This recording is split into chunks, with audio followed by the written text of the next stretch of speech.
Video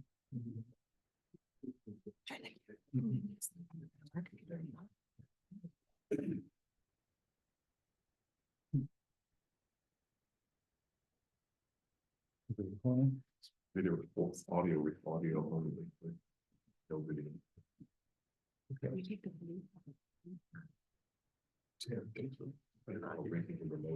can roll. Okay. We have audio only for the moment. We're gonna ask Rick to remote in and figure it out while we're meeting. But they can hear us on audio. Correct. Absolutely. Can you verify just to make sure?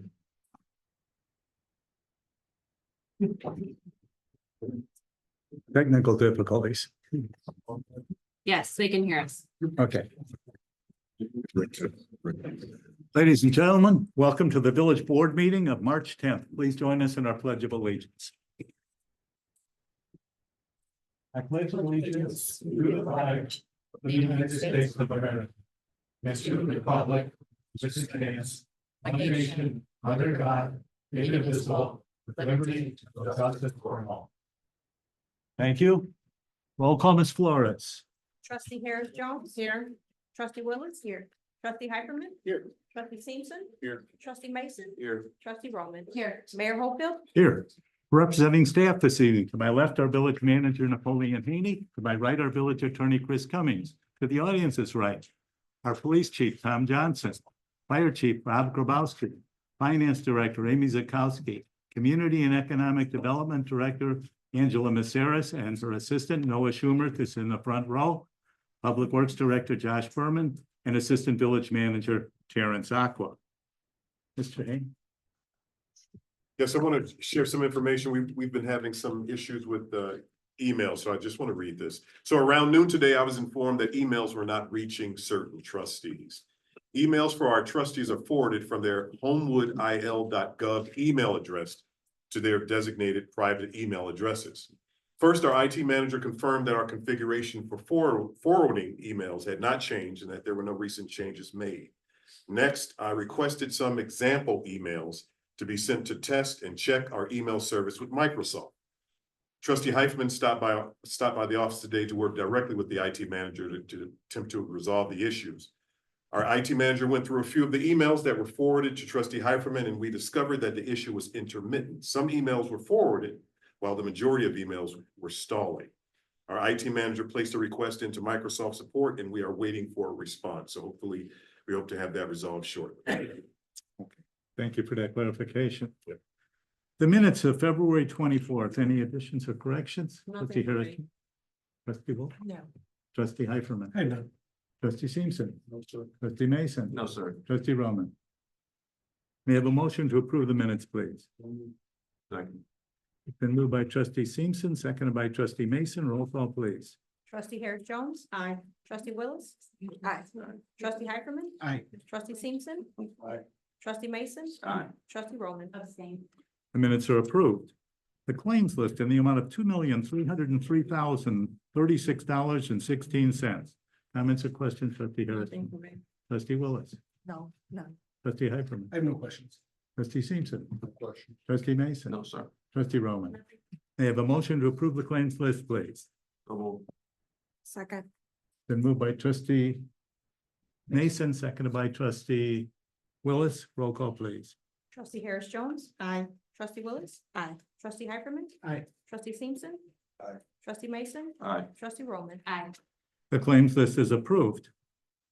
The oaths of office are being deferred until our next village board meeting.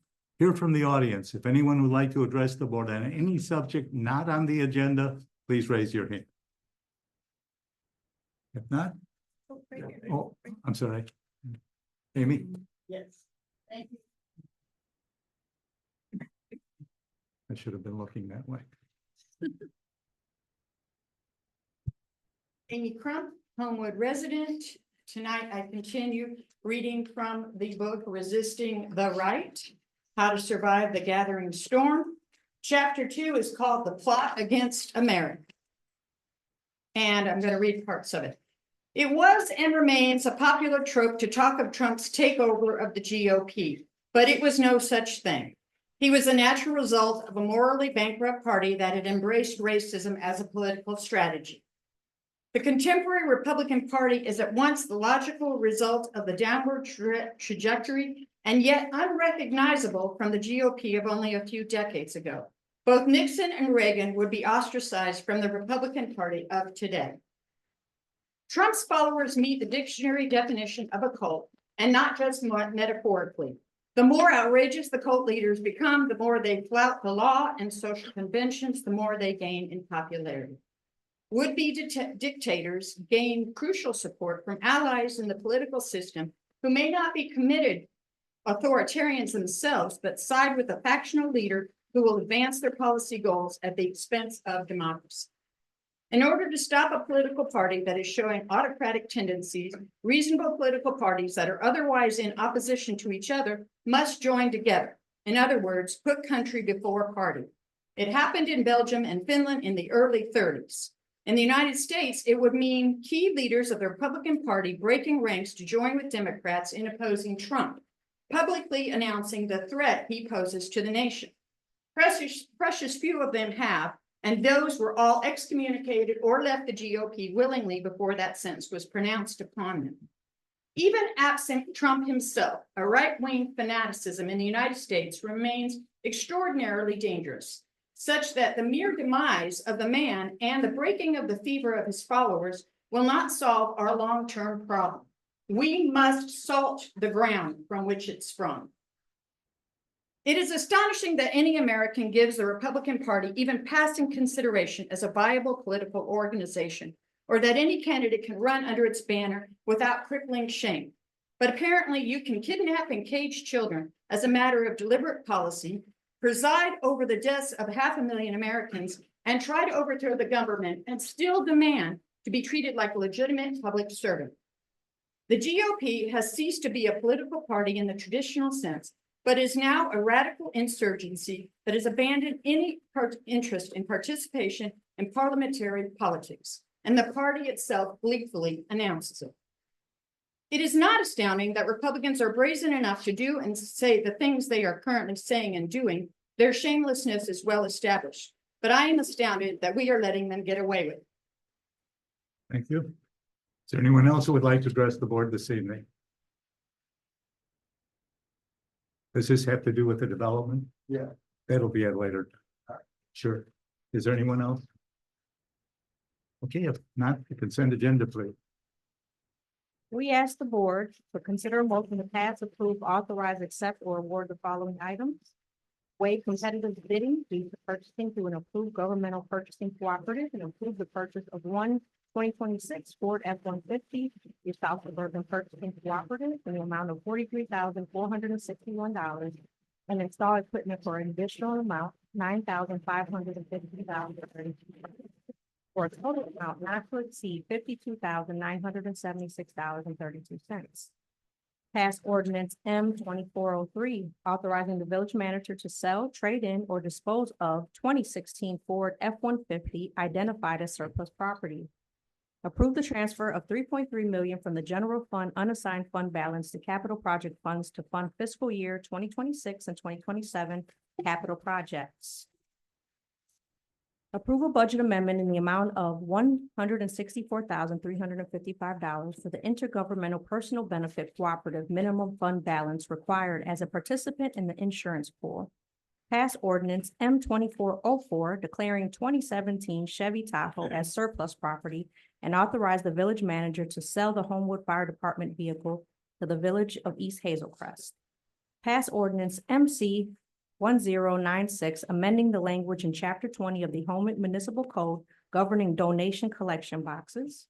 Pass ordinance M 2405, granting a special use permit for an indoor commercial place of assembly in the B2 Downtown Transition Zoning District for Hot Works at 2,183rd Street with the following conditions for the applicant: submit load calculations for the proposed business, include the specifications of any upgrade panes or other electrical fixtures at the time of the building permit, and 2, submit third-party testing approval of any sauna fixture prior to the issuance of a permit building. Pass ordinance 2406, granting a special use for indoor commercial place of assembly. Fitness Center in B2 Downtown Transition Zoning District for Purposeful Flow Wellness at 2139 183rd Street to Larissa Ships with the following condition. The applicant received approval for an administrative variance to reduce the on-site parking requirement by 1 parking space. Approve a budget amendment to the Water and Sewer Capital Fund in the amount of $32,342.93 and authorize final payment to Ore Construction for the 2024 sanitary sewer lining project. Award the fiscal year 2025-2026 Idlewild Lane Water Main and Storm Sewer Improvements Contract to MJ Underground of Moni, the lowest responsible bidder, in the amount of $1,318,612.33 and approve an additional project contingency in an amount not to exceed $60,000 for a total project not to exceed $1,441,612.33 and authorize the village manager to execute the contract and approve contingency expenditures in accordance with village policy. Approve the purchase of 6 Evolis Vision radar speed signs and associated equipment in the amount of $21,555 and authorize the village manager to execute a contract with Need Electric in the amount of $23,580 for installation of those signs. Pass Resolution R 3250, the application for the 2026 Cook County DOTH Invest and Cook program to fund pedestrian improvements and safety upgrades along the Halsted corridor from 174th Street to Ridge Road. And to award the 2026 lead service line replacement construction work to 5 Star Energy Services of Waukesha, Wisconsin, the lowest responsible bidder for an amount not to exceed $3,441,825, contingent upon approval from the Illinois Environmental Protection Agency. Thank you. Any comments or questions from anyone in the audience with regard to these matters?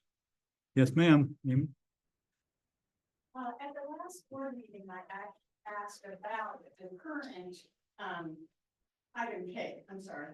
Item K, at the last board meeting, I asked about the signs that are on 183rd and how they don't go over, 40 miles an hour, I think, they were both flying. And so I was gonna ask, if anything had been done about that, and will these new signs be set so that they can go over, or so that they show if you're going over 40 miles an hour? Mr. Berman? Chief Johnson and I are still working through that to see if that is an option. I think they were to show the speed that we set it at and to give a warning, not to show a high score. So we're still trying to sort through that. And if we're able to, then address it. Thank you.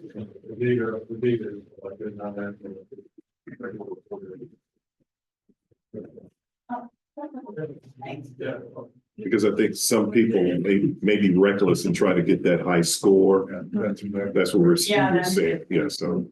All right. Is there anyone else who would like to speak? Yes, sir.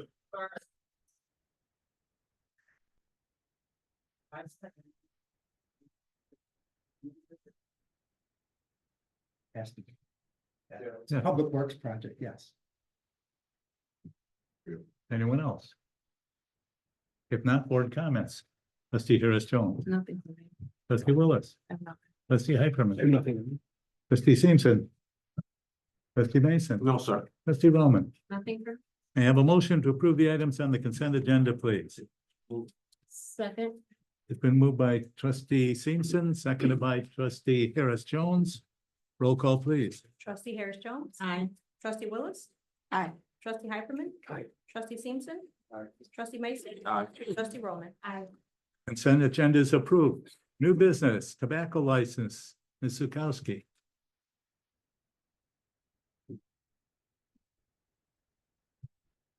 Bev Wine and Spirits has requested a class 1 tobacco license for their proposed location at 3043 183rd Street. A class 1 tobacco license authorizes a business to conduct ancillary tobacco sales, and the issuance of a tobacco license requires board approval. Bev Wine and Spirits has been building out the space on 183rd Street, which has been vacant for many years following the closure of the Brunswick Zone bowling alley. They anticipate opening to the public in mid-March, which is coming soon, and this location would represent its 3rd site in the South suburban area. If the board's in favor of the request and approves the ordinance increasing the allowed number of class one tobacco licenses, staff will make sure the application process is completed and a tobacco license will be issued to Bevdas. Is anyone here from Bevdas? Mr. Patel, come on.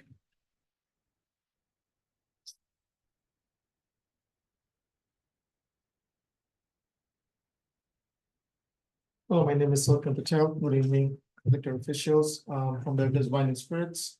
Within the process of the liquor license, we missed the process of the tobacco. We were under the impression that it's the old way of doing that, both of them combined. So I'd like to put a request for a tobacco license for a cigar, walk-in cigar humidor area. And also for customer service for tobacco, regular national tobacco products. And you still have the nickel cigars? No. They're out of the, It's a walk-in full humidor shoppable experience. what is your projected opening date? We were planning for March 15, but it might be a few weeks out due to construction delays. We are planning to open around March 30 where we start stocking, and April 1st week where we plan to open up. Okay, thank you. Any comments or questions with regard to the tobacco license? Board comments, trustee Harris-Jones, No, nothing. trustee Willis, None. trustee Hyperman, Mr. Simpson, trustee Mason. Yes, sir. Mr. Patel, in addition to the walk-in humidor, what other type of tobacco products do you intend to sell? Mostly it will be walk-in cigars, humidors itself, more premium brands of cigars. It will be national cigarettes, basically the national brands. Might be some vape products, but we consider vape as a very small type of a business less than 0.1% overall display space. So you won't even see that more visually. It might be on a counter space itself. But other than that, we don't really display cigarettes on anything on the counter. It's more for convenience, literally as a convenience feature. Okay, thank you. Trustee Roman, I don't have any questions. I have one more question. Sure. Sorry. IDs are required for, It is, yes, the same as the liquor rules, IDs will be required for Okay. that purchase too. And they're both common 21, so it's all across the board, one each. thank you.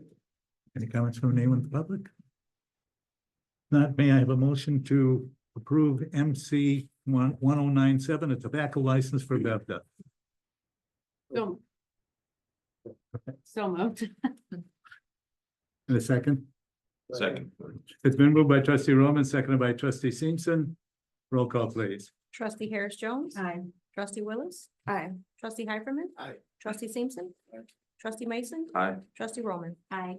Motion is approved. Thank you. Thank you, Justin. Thank you, Mayor. Your second item. Bergstein's Deli has requested a Class 7B liquor license for their location at 180-64 Martin Avenue. A Class 7B liquor license allows the retail sale of beer and wine only for on-premises consumption with no more than 25% of sales coming from alcohol. The Liquor Commissioner is in support of the requested license. Bergstein's has been open since April of 2024, and their request is part of Bergstein's effort to expand their business and enhance their role as a community gathering place. They're interested in hosting family-friendly events such as trivia nights, open mic nights, and some other small community gatherings. If the board is in favor of this request, staff will be directed to begin the liquor license application process. And once all of that is completed, we will come back to a future board meeting with an ordinance to increase the number of allowed Class 7B licenses. Is the applicant, would you like to come forward? No? All right, you have this very successful business. This is complementary to your business. I fully support it. Any comments or questions from anyone in the audience with regard to this license for Bergstein's? Board comments? No Trustee comments. Harrison? Trustee Willis? Trustee Hyperman, I know you had some reservations. Trustee Simpson? No, sir. Trustee Mason? No, sir. And trustee Roman, any reservations in your part? No, the best chicken Caesar wrap you're ever gonna get in your life is at Bergstein's Deli, so big fan. I'm excited for you guys to expand. May I have a motion to approve this, please? So moved. Second, Then moved by trustee Mason, seconded by trustee Roman. Roll call, please. Trustee Harris-Jones. aye. Trustee Willis. Aye. Trustee Hyperman. Trustee Simpson. Trustee Mason. Aye. Trustee Roman. Aye. The motion is approved. Thank you, and you're free to go if you want. I know you don't like me to board games. No one will judge you. Old business. This is staff for direction to staff for selection of a developer of the 2024 Chestnut and 2066 Ridge Road. A bit of a timetable before we begin. On the 10th of February, the board approved Holiday of Properties as the preferred developer. Also on the 10th, as required by law, we solicited alternative bids and proposals.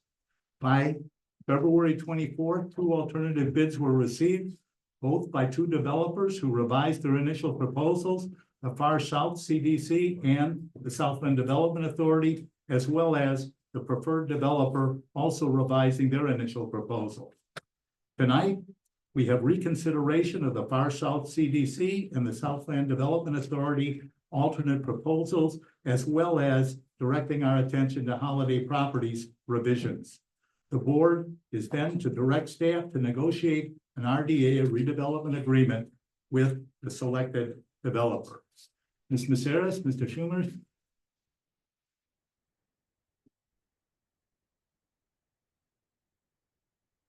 Thank you.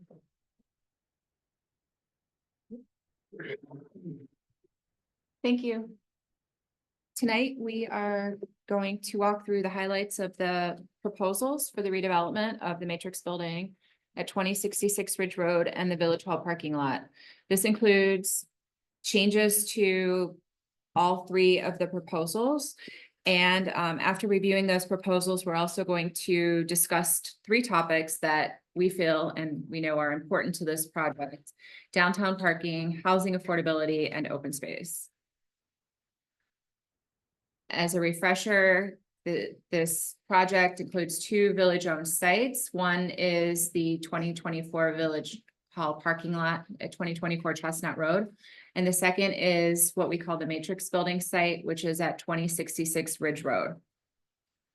Just to walk you through the history of this project, the original downtown master plan, which was adopted in 2005, called for transit accessible residential development on the Village Hall parking lot, as well as on other sites downtown, including the Matrix site. In 2007, the village approved a redevelopment proposal for mixed-use development that included condominiums and commercial, and that was delayed due to the financial times. In 2016, the village commissioned a TOD downtown housing study, again, identified both the Village Hall parking lot and the Matrix Building site as some of the best locations for future residential development in downtown. Around that same time, the village also conducted a parking study to evaluate the potential impacts of new development at the Village Hall, along with the addition of the performing arts at the auditorium next door to Village Hall. And in 2021, we had a letter of intent for another redevelopment of the project, but the project ultimately did not move forward. The village acquired the Matrix Building in 2022, and then in 2024, the village adopted the Downtown Transit-Oriented Development TOD Master Plan. Part of that process, development concepts were created for both sites based on public feedback and stakeholder engagement. The sites included a mix of uses with residential and commercial, small commercial uses on both properties. So our downtown TOD plan was adopted in April of 2024. This included many opportunities for public engagement and workshops and a steering committee of local residents that provided public feedback on development concepts for different downtown sites, and that included these 2 sites. As I've said, the Matrix Building site, 2066 Ridge Road, was identified for a corner grocer, like a Main Street market or a similar use with residential floors above.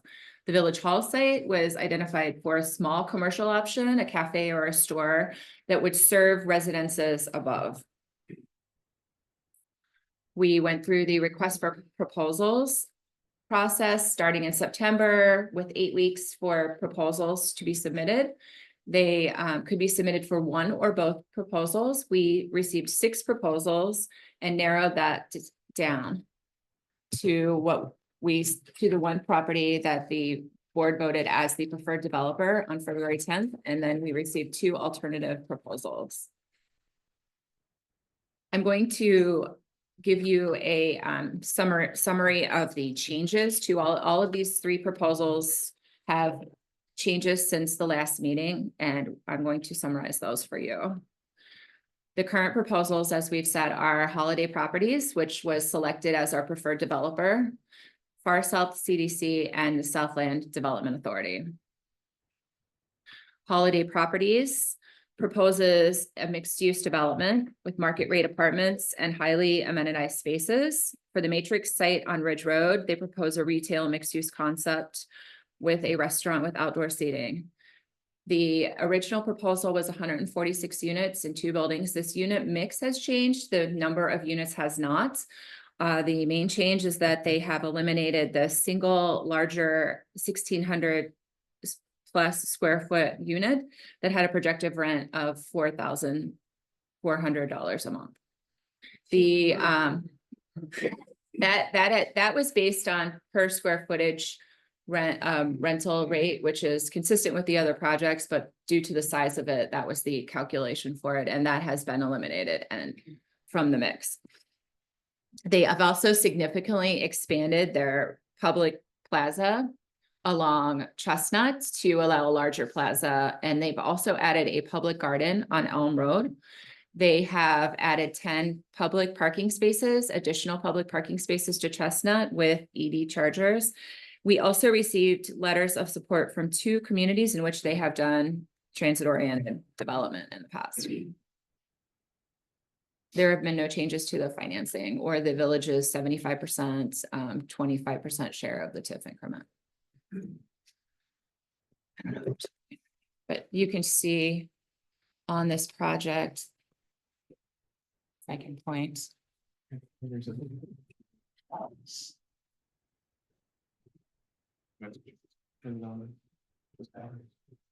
it has batteries, it's already on, so we'll see. This is the additional parking along Chestnut, and you can see the additional public plaza play space. And this is a community garden in the detention area. You can see here the revised public space. This is the site plan for the Matrix. And this is a rendering.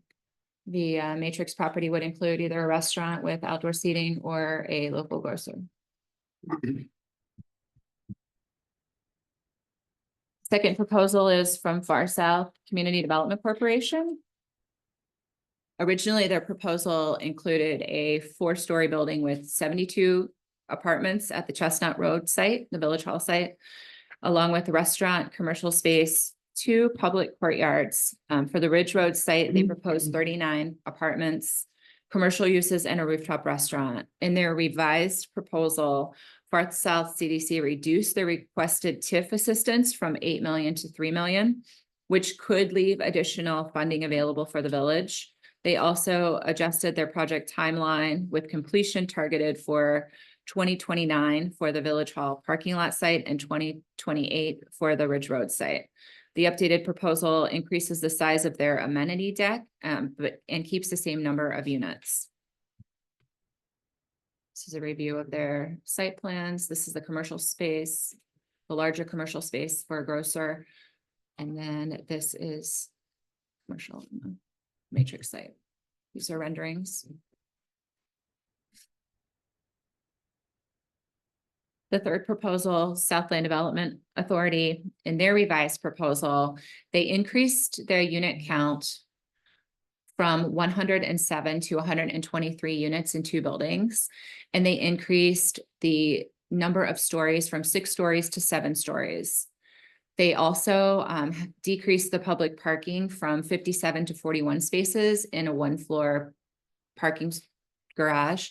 And they revised and have given staff additional details for pre-construction funding, letters of support from lending institutions. The TIF request was decreased from 100% to 85%, and they have revised the timeline to complete both buildings by the 4th quarter of 2027. Their site plan, and renderings have not changed. And now we are going to discuss some topics that are important to TOD development. All right. Board, member, village residents, thank you for the opportunity to walk through some of these topics. So as Angela was mentioning, there are 3 topics that are very important for transit-oriented development projects to succeed when you're bringing them to kind of it's a new project type in a community. Parking, affordable housing, how the housing market will interact with that project, and open space. We want to kind of give a transparent look at a couple of those topics, just to give a little bit more context for the what these projects are fitting into. The first is probably the one that's been talked about the most in the village, and that is parking. As was mentioned earlier in the presentation, in 2019, the village conducted a parking study, which recommended doing really 4 types of things. Establish new parking agreements for shared parking, so unlocking some of those private parking lots around the village, of which there's 71 for public use. That's over 1,500 spaces of parking in downtown. That's just for private use right now. Acquire new lots, such as our Harwood lot that is right behind Village Hall here. Create new street parking locations, and then improve street parking availability, increasing turnover, managing overnight parking from residents nearby, things like that. It ultimately advocated for what's called a decentralized approach to parking. So it's having to get really creative because you can't make the boundaries of downtown bigger. You only have so much space to use, and we have to learn to use that more efficiently. The study ultimately recommended adding 167 spaces through these strategies, and the village has been working very hard to add some of these spaces. I want to walk through just a couple of those strategies with you. The first, I also want to highlight that the total of these strategies, which I'll illustrate in a moment, add 292 spaces, which are either added already or are planned to be added in the near future in the downtown. This project would cause the loss of 117 spaces from this Village Hall parking lot. 20 would remain currently, just because of the public safety parking closest to Village Hall. So ultimately, we'd be looking at an increase of 175 spaces in the downtown in different areas. They'll be in different locations than the Village Hall lot is right now, but it meets what the parking study asked for us, which was to meet the demand of this development, a new auditorium, and several new restaurants. We needed 167 new spaces. So this is where we are right now. And I know it's a little bright on the screen here. But right now, we recently acquired the Metro lot, the Harwood lot that is now available for public use outside of commuter hours. We have our Village Hall lot. You can see some of the private lots in the vicinity of the development here. So as mentioned, this lot is 120 spaces, the Harwood lot, and it's something we want to keep working on to improve usage during our peak hours, weeknights, weekends, where that lot is still somewhat underutilized. We want to make sure that that's being utilized fully. Harwood Avenue, we're looking at adding 20 to 25 spaces of new street parking as the village acquires this stretch of Harwood Avenue between Dixie Highway and Ridge Road. The LeBlanc lot right across the street here, a portion of that is being dedicated for in the future. The village is working on an exclusive use agreement for Village Hall employees to help accommodate some of those displaced by the new development. New parking on Elm and Chestnut Roads, angle parking and potential one-way configurations to make traffic flow better in this area and to improve parking. And finally, the St. John Neumann lot would have 70 spaces, which would be dedicated for a shared parking agreement, where most of the times, except for say Sundays and other times designated by the church, those spots would be available. So it's a lot of spaces in this vicinity, but again, kind of decentralized and spread around this area. Looking to the south, there's a number of lots we're also looking at. And again, most of these are in progress, but the village is working diligently to add them. The Abundant Grace United Church of Christ lot would be 40 spaces that would be similar to the St. John shared parking agreement to support some of the growth going on in that part of downtown. Hickory Road, we recently restriped spaces to have about 25-30 new spaces along Hickory Road that are more visible, that are signed, that are easy to see. They're 3-hour parking.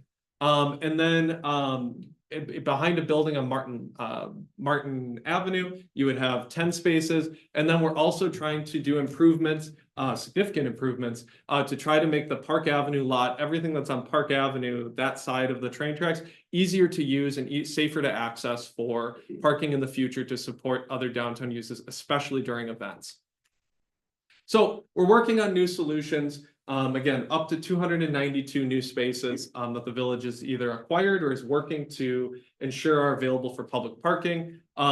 This is on top of the fact that the proposals put before you, all three provide on-site parking for new residents and have given us a lot of information on how they plan to manage residential parking. And that new commercial parking can largely be accommodated with that new on-street parking, again, about 45 spaces of new on-street parking, or in that Harwood Avenue Metro lot in times when it's not being used for commuter use. I want to briefly address affordable housing affordability, which is a very real concept that transit-oriented development needs to address. Homewood is a very interesting rental market right now. Average one-bedroom monthly rents are quite a bit lower than you see in the broader region for Chicago or the city of Chicago. You can see those on your screen for comparison. But our monthly rents tend to be a little bit higher, and that's because Homewood's housing stock is overwhelmingly single-family homes. And that's great. That is a particular housing need. It's one that Homewood's housing market addresses. But when looking at housing affordability, it's important to take into context what exactly housing affordability needs to do kind of at its core. A definition of affordable housing would be generally accepted as when 30% or less of your household income is spent on housing costs. Obviously, that cost is going to vary at every income level, but just taking Homewood's median household income, which is about $97,000 for a household, you're looking at a monthly rent needed to be considered affordable at that median income. So at the 50% line of incomes in Homewood, you're looking at about $2,400 a month for rent. So to provide some context on where we're at in terms of a transit-oriented development, looking at the Hartford building, which is our current lone transit-oriented development housing project, we had an opportunity to converse with the property manager there. Rents right now are about $1,900 to $2,200 per month for one bedrooms, $2,200 to $2,500 a month for two bedrooms. So that is kind of in alignment with what you see for that median household income for Homewood. You could see what that translates to per square foot. And ultimately, we're looking at proposals with Holiday, the Southland Development Authority, and Far South CDC that are kind of in alignment with what we see right now from that property right now. So it's in alignment with those current market trends that we see, especially given the success of the Hartford building in terms of a recent conversation with the property manager demonstrating that that property is very successful, that vacancy rates are very low, and that those rents are very competitive. But it also works well with projected market trends. So I just want to briefly introduce you to the study from a few years ago, our downtown TOD housing market study, which showed a pretty substantial demand for housing units, especially there was a significant demand for those at a little bit of a higher income level. So I provided some data on the screen there, about 225 units of demand for those making about under what would be today $200,000 a year. So there's a pretty substantial demand, and a lot of that is coming regionally for this transit-oriented development kind of project. Homewood's got very low vacancy rates right now. When the study was done, that's true today. And new development is likely to benefit the existing market and isn't likely to have a ton of negative impacts, at least as per the housing study that we completed. There's some more findings. We've posted it on our website. We'd love to talk about that housing market study with you as well, but just wanted to introduce that to you. So in conclusion, these TOD developments have market rate rents that align with our current market demand. Recent TOD developments, we imagine these proposal teams would also do a market study that would confirm those findings. No one builds a building without doing their own homework on the project, but it's something to look at and just consider with that data presented. And then it's important to note, though, that regional partners such as the Chicago Metropolitan Agency for Planning, Regional Transit Authority, Encourage some affordable and attainable housing near transit. That's a broader goal in some of our regional plans, something to consider. And that our downtown TOD plan does recommend incorporating what would be called attainable housing as a key component of TOD development. So housing that can be accessed by a variety of different income levels as well. Finally, open space. I want to quickly just highlight just a few quick points. Open space is one of the most challenging things to balance when you're dealing with a downtown development project. On one hand, it's a high density environment with high land values and a lot of an impetus on walkability and keeping things kind of dense and close together. But open space also has benefits for placemaking, environmental health, pedestrian comfort, and increasing our capacity for outdoor events, which Homewood takes very, very seriously. So the TOD plan, I just wanted to share those points, just does provide a couple pages that says that projects should make sure that they're enhancing or expanding our existing downtown open spaces. That can be green spaces such as our existing Irwin Park, or more kind of paved and more just general open spaces like our Martin Square that's right behind Village Hall here or in front of Village Hall. And again, just encourage those opportunities for new open spaces where appropriate. We wanted to share that information with you as well. So we'll talk about what's next for this project and where this project is at this moment. So our next steps, using, we presented the updates to each of the projects and some of the criteria that we've discussed since December, I think was our first meeting. So the next step would be to select a developer and to ask staff to work on a redevelopment agreement and a purchase and sale agreement. And after that, the planning and zoning review, this would be developed as a plan development. The first step in that would be a community meeting that would take input from anyone who attended and from anyone who wanted to participate in that process on the design of the building, the site plan, and all of that. It would also go to staff site plan committee, planning and zoning committee, appearance review.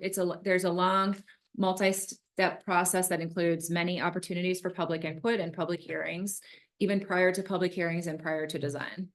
And the other thing that we will be doing on April 14th will be having our public hearing for the new Harwood TOD TIF. So tonight, board consideration is to direct staff to select a developer and direct staff to negotiate a redevelopment agreement with that developer. And just a bit of an introduction. The two sites under consideration tonight represent the true definition of TOD, transit-oriented development. They're adjacent to the metro station. You can almost fall out of bed and be on the metro. Concerns were brought forward regarding the proposed rents, green space, and parking. The developers have all addressed them. Rents are comparable, green space has been increased, and events and Village Hall parking in conjunction with the village is being addressed. And now we'll hear from the alternate developers, then the preferred developer with their current proposals. First, we'll hear from the SDA, the Southland Development Authority, then we'll hear from Far South, then Holiday, to be followed by audience comments. Southland Development.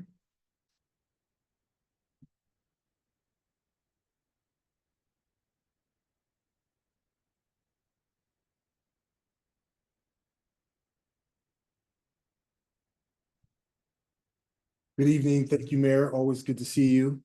Always great to be here.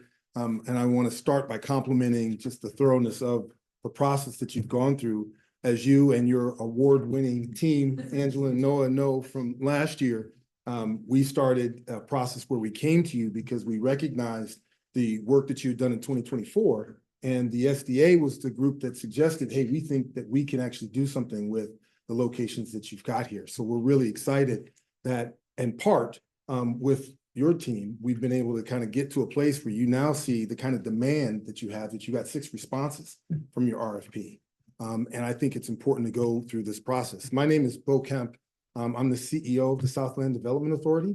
Our organization is relatively new. We're only 6 years old. But our purpose is to be a coordinating entity for all of the groups that are in the South suburbs, right? So we work with each and every community. Although we have authority in our name, we have no authority without working directly with the trustees and the village in each of those groups. And we think that's important because it means that any of the projects that we want to pursue have to be done in conjunction with the community. I think one of the things I would say right off the bat is one of the things I think you and the folks that are watching can recognize is that we had the fewest changes between our original proposal and the amended proposal. And part of that is a reflection of the fact that we are here and of your community. So the types of issues that were important to you were important to us, right? So we established initially the idea of having dynamic parking. None of us know what's going to happen in the future with parking, whether we're going to have flying cars or everyone's going to be in Uber or not, but we recognize there's an immediate need for parking and a future need. And so it's important in the initial planning that you think about the dynamics of this. This is not a 5-year decision. This is a 50-year decision. And so we've incorporated into the plans itself the capacity for us to build additional parking on top of what we have, if that's so needed in the area, and to think about parking differently. We incorporated green space because this is actually a location, and it was mentioned by Noah and others, that frankly, you're going to have people from all around the area want to come and live in Homewood. And so green space is a really important amenity that people actually care about where they choose to live. The other thing that we did that we think is important is we did a full analysis of the TIF plan itself. This was not something that we just took a percentage of what the TIF could be and incorporated it into our analysis. We actually took the time and hired a team to actually do that full analysis so that we could really be thoughtful about how you and we can use that funding for the benefit of the broader community. The other thing I'll mention that's important as a fundamental component of what we do for the SDA, we put our money where our mouth is. We believe in the South Suburbs so much that we're prepared to make direct investments. We're a not-for-profit organization, so we're a different kind of developer in that sense, but we believe so strongly that in the opportunity here in Homewood and in the Southland, that we thought that this was worth putting our own money up. And to that end, with everything that we do, we really focus on local participation. So in all the work that we do, and we've had the blessing to work with a lot of the individual businesses here in Homewood, we're hiring local folks to actually do that work, including Ed Peck, who's one of the folks that we've been working with, who's a local as well. And that matters to us because whether it is us thinking about how we incorporate union workers in this kind of a project and local folks, making sure that we incorporate as many folks that are from underrepresented classes, whether they be women, veterans, and the like, that's a core element of what we've done for the last 6 years. In every project that we've done, this project would be no different.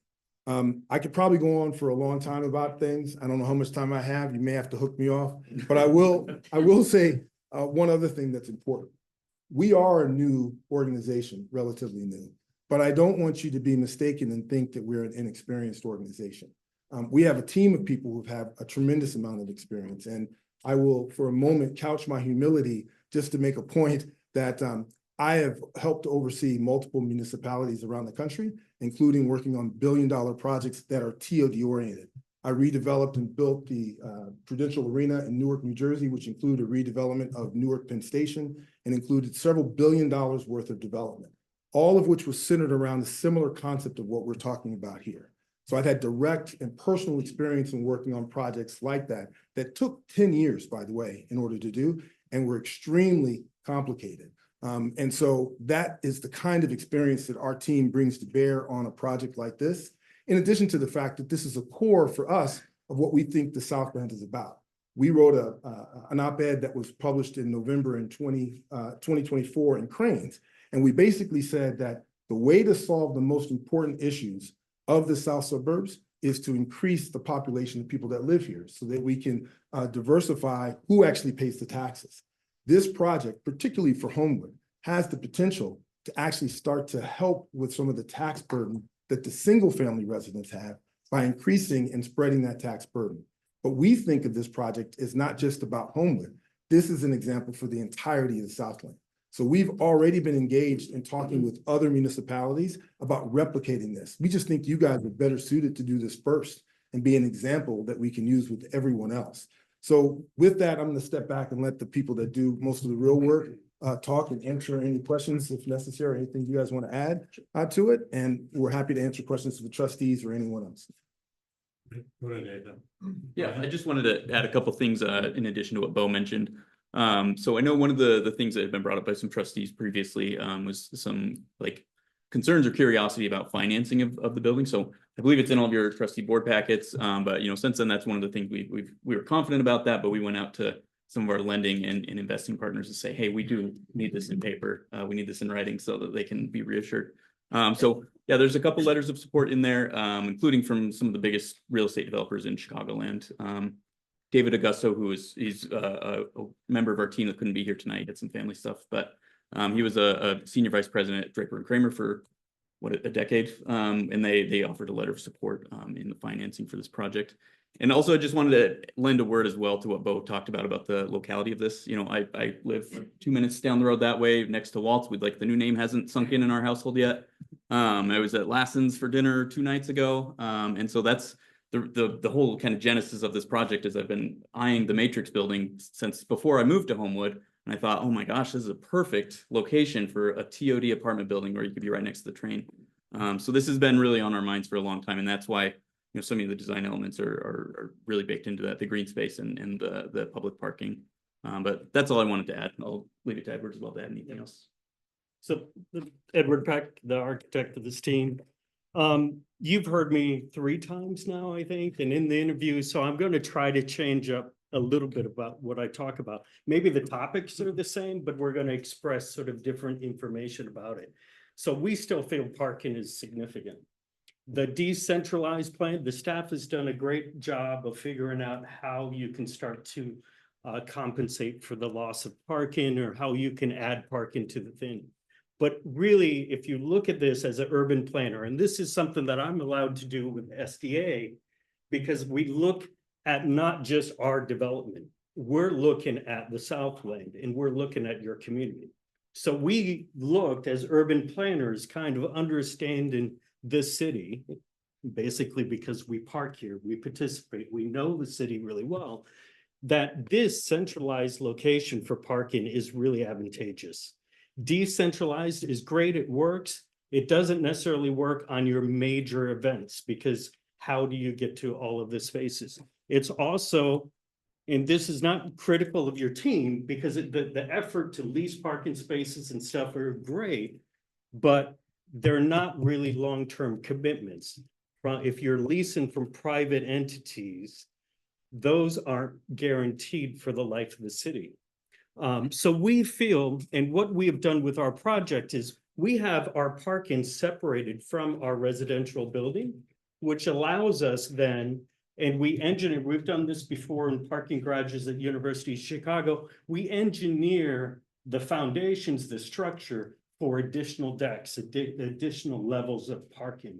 So when Bo said dynamic parking, what we mean is that in 2-3 years from now, in cooperation with the village, we could say, hey, let's put on 2 more decks because you lost the Catholic Church, you've lost that parking lot because of a new development there, or you know, we can transition and we can work with you on that availability. So that's what we mean by dynamic parking. So we've invested for the future flexibility of that parking. So we still feel that's great. The open space, I want to recapitalize on that because that's in our DNA. Married to a landscape architect, and that, you know, it's in every project that we do, regardless if it's called for. We believe in our design ethos of how to connect to nature. And so all green spaces are not created equal. A little space over there, a little bit of green space, a total 6,000 square feet. That's not created equal. That's a buffer. That's a landscape buffer to a parking lot. So it's something, what we've done is strategically located green spaces with the size that actually is sizable to create activity, create a space that the community can activate and be proud of. And so we have that in front of our parking structure. We actually have like a forecourt park that is a meeting place, is an active place, and that can adapt. And that's another point that I wanted to bring too. I say that we know the community, so we put forward this design, but we very much look forward to going above and beyond the requirements of doing public workshops, of engaging you, making sure what we put on paper so far is actually what the community would like. And so we look forward to actually collaborating with the community and actually refining our project and our design. The next thing I just wanted to tap on is the success, and this is TOD projects. I think you have to understand that this density is really, if you want vibrant streetscapes, if you want vibrant and sustainable businesses. My kids, 5 and 6, were in the HF school district. We spend 50 minutes to drive to Orland Park because to go to the dance studio that was used to be right up on Ridge Road. That place would not have left if we had more density in downtown. I think if we had that, the bookstore that we all miss on Ridge Road, they didn't want to leave Homewood, but they didn't have the activity on that street. I was on Ridge Road at 10 a.m. the other day on a weekday. It's not as vibrant as it should be. This community deserves a really successful TOD project that is well thought out, that actually brings that vibrancy, that brings that economic growth. And so we are, and I think I'll say for Bo as well, is one of the most significant components. And this is Donna Robinson couldn't be, or Donna Miller couldn't be here tonight, but she wanted to really point out that SDA is recycling our profits, our financial commitment back into the community. So that's a different type of development. And that allows us to think about things differently, like the parking structure that is actually really costly to put that and program that into the performance.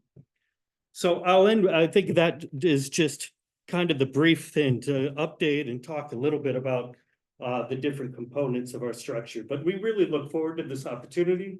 And we realize, as the staff has pointed out, this is step one, and we want to engage the community as we move forward. Okay, thank you. Thanks for Public Works. You guys replaced my water main this week. That's great. South. The far south, Lee.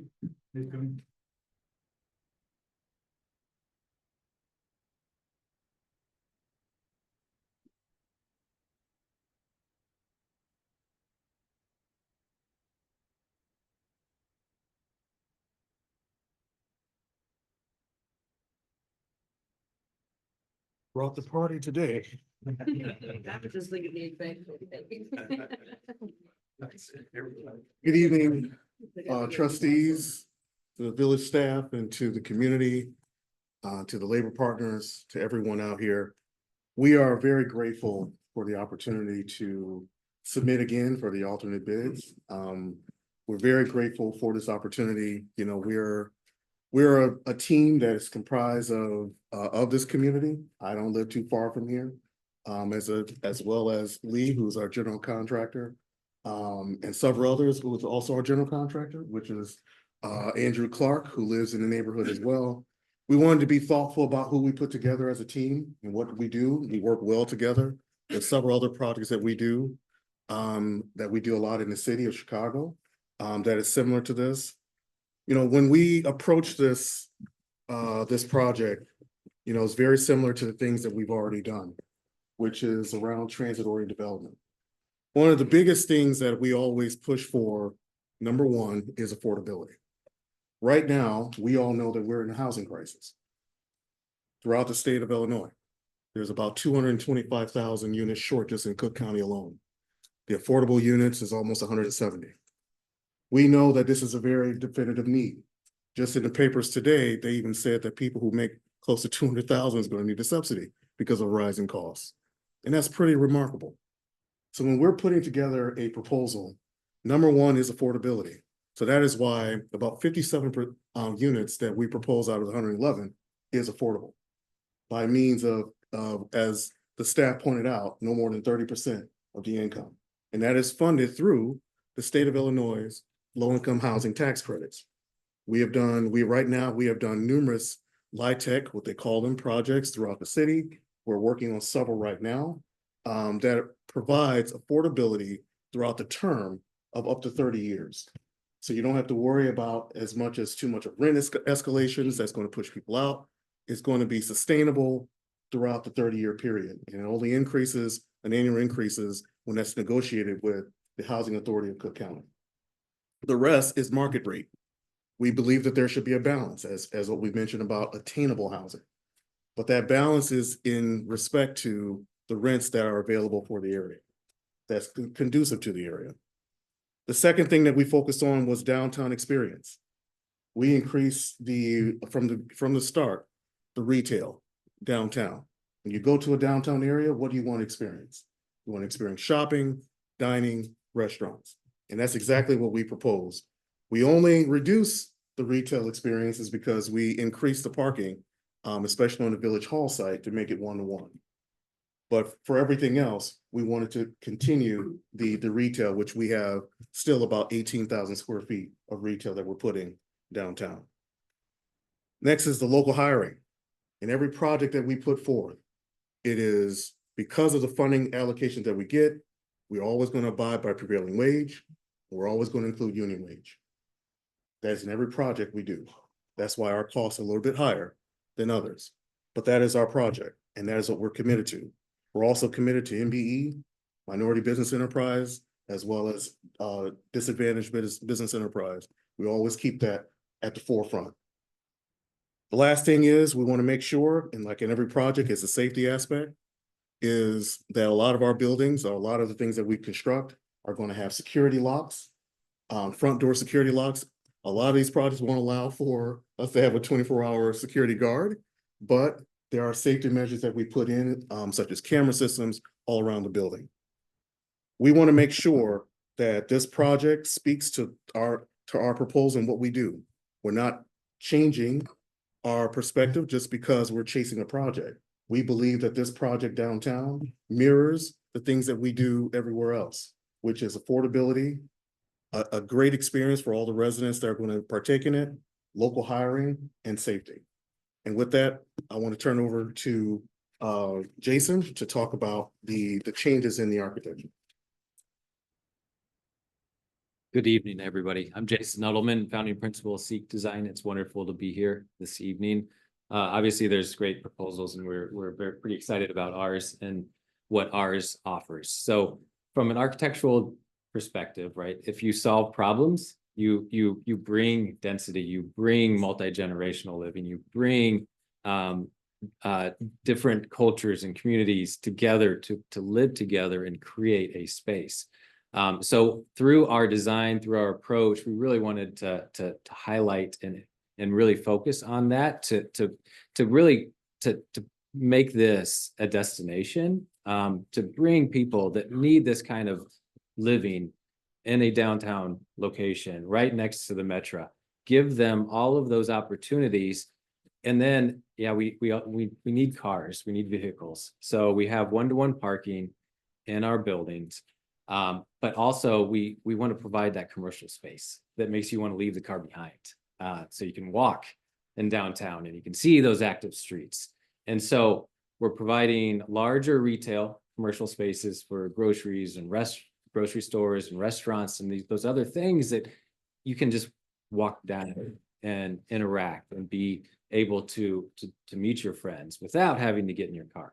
And then you can walk across the street, hop on the metro and go to where you need to. So we need to provide that parking, which we're 1-to-1, but the hope is that we're providing the other aspects of this development that will take people out of the car and really then embrace and enhance the downtown community in Homewood. And then the other thing I wanted to touch on was the open space. The open space, obviously, we're downtown, so we're limited in what we can do, but centralizing that open space so it can be usable, it can be safe. We'd imagine kids running around. So we wanted to, our approach was that on the Matrix building, we go tighter to the property lines to create that urban edge and create that retail and the restaurant. But then as you move down the street, the building captures the corner, but then falls back. So it creates a large open space. And that's actually how you enter into the building. So it's not in a back corner where it's just, oh, here's a little park. it's actually activated through the entry, through the experience. Kids running there, there's a lot of green space opportunity that's presented there. So we're pretty excited about how we can really use that. And it's open to the public, right? So the public can come in and experience that as well. So those are some of the things we were really excited about with our proposal. And think that it could be a great addition to downtown for the next 50+ years. Thank you. Jason. I want to say again, thank you, Mayor. Appreciate the board for this opportunity. My name is Lee Fantroy, Project Executive with Boa Construction. We are ecstatic to be part of this team and to present before you today. And I just want to take a few moments just to highlight our experience as a construction company. As you know, we just finished working on the Wind Creek Casino project. We, as a general contractor, have the experience and the capability to build these facilities. We have a bonding capacity that exceeds over 500 million. We have worked on various TOD projects within Chicago. One of our main clients have been Related Midwest, which is known throughout this country in terms of a major developer. And so all of this, we bring this experience to our team here. One other thing that I wanted to highlight as well, that Abraham, he is so humble. I have to say that. Yes, we live here in the South suburbs. We're both from Hazelcrest. We're not just in the South suburbs. We are your neighbors. I've been here for over 20 years. My children attended the various schools within HF. They started at Flossmoor Hills. They went to Parkland. They went to HF. I took my children to all of the various activities. And prior to that, I had my own company within the South suburbs and worked on development opportunities. This is something that is near and dear to our hearts here. This is not another project for us. Abraham and I, we've known each other for quite some time. And one of the things that we stressed is that we wanted to create and be part of projects that reinvest in our communities. The vision of our president, Nosa, who started Boa Construction, that was his main thing. He wanted to establish a community development construction management company that was focused on impacting the community. And we as Boa Construction, we have a track record of doing that. And I speak for passion because not only are we going to meet whatever MBE and WBE goals, because that's women business, and that's very important because we did that at Wind Creek. We do it in all of our projects. Whether there's a goal or not, we create one and we work with the various municipalities to ensure that it's put in place. But I just wanted to say, we not only like to reinvest in communities or have that opportunity, but through BOA Gives, we create opportunities to reinvest. For example, at Gately Park, we've now implemented a track program there. So there are many things, a women's track program, I must say, there. So there's many things that we could do and offer, given the opportunity, not only just to build the buildings or to develop the buildings, but to also reinvest in the community, because that's what this is all about. We would not be here if it wasn't for opportunities given to us from other entities so that we could stand before you today. We stand on their shoulders. I just wanted to share that with you, and I want to again say thank you so much, board, for considering us for this opportunity, and we look forward to working with you. Abraham. One more person before you toss us out of here. Ms. Andrew Clark, who's also one of our GCs for the project as well. Andrew. Andrew Clark, simply the best in Sons Construction. So I'm actually in the community. I'm on 183rd and Hood. My children all attend HF. So I'm grateful to you guys for giving us the opportunity. I look forward to working with the city, hopefully. And I'm just pleased. I'm glad the turnout. And I really just, one thing I can say about Homewood, I grew up here. I would say 30-year resident. Family members grew up here. So one thing I definitely love about Homewood is the closeness. Coming out the door, coming out in the morning, everybody's waving, people speak. It's not really like the city. So like you see a difference when you come from the city, you come back, so you have to readjust yourself. But that's what I love about Homewood the most, just the closeness of the people. And definitely could tell that by the smiles on some of the people's faces. So I definitely would say I look forward to working with you guys. Thank you. All right, if anybody else want to share? No? Okay. We won't have everybody get this story, but want to thank you guys for the opportunity. And again, we're here to work with you, whether it's on the short term or even on the long term projects for Homewood. We're here, so we're not going anywhere. So thank you guys. If you have any questions for us. All right. Later. Well, all righty. Thank you, guys. Thank you. Appreciate it.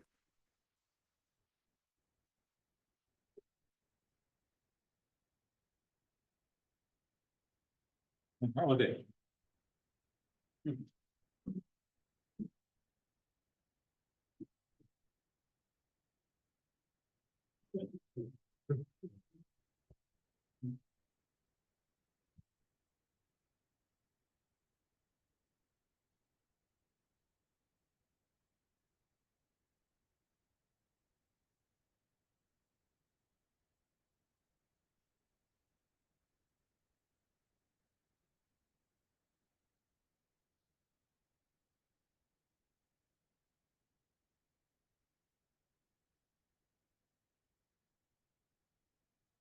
I'll be referring to this briefly, but I'm gonna make this facing the audience. Good evening, board, good evening, mayor, good evening, residents of Homewood. My name is Drew Mitchell. I'm a 20-year employee of Holiday Properties, and it is a distinct honor to be in this room tonight. There's clearly been decades of effort into developing these sites. And we can go back to our master plan in 2005, which called for development of this site. We can look at 2016 and the TOD housing study, and then recently the 2025 master plan. So what's enthusing to me is that this community cares a lot, that there's a desire to see incredible investment right at the nucleus of our downtown. I'm excited to be joined this evening by my team. There's several folks that are sitting in the second row, as well as Mike O'Connor, who's my partner, and Chris Walsh, who's a longtime architect of Holiday. Holiday Properties is based in South Bend, Indiana. We're family owned. We have 250 employees. We've been around since 1952. Boy, do we have a lot of pride in what we do. It's been hard reading the Homewood Chronicle the last few weeks because I've been reading things that don't feel necessarily honest. But that's the business that we're in. And we have a mission too, like several of these groups. Our mission is enriching lives through investment and service. We've been doing it for 75 years, and we have become known as reputable, dependable, and honest. If you look at our CV, at our corporate resume, we have a history of phenomenal projects that have elevated the communities that we've been in, that have attracted new residents, have attracted new businesses, and have created generational enthusiasm.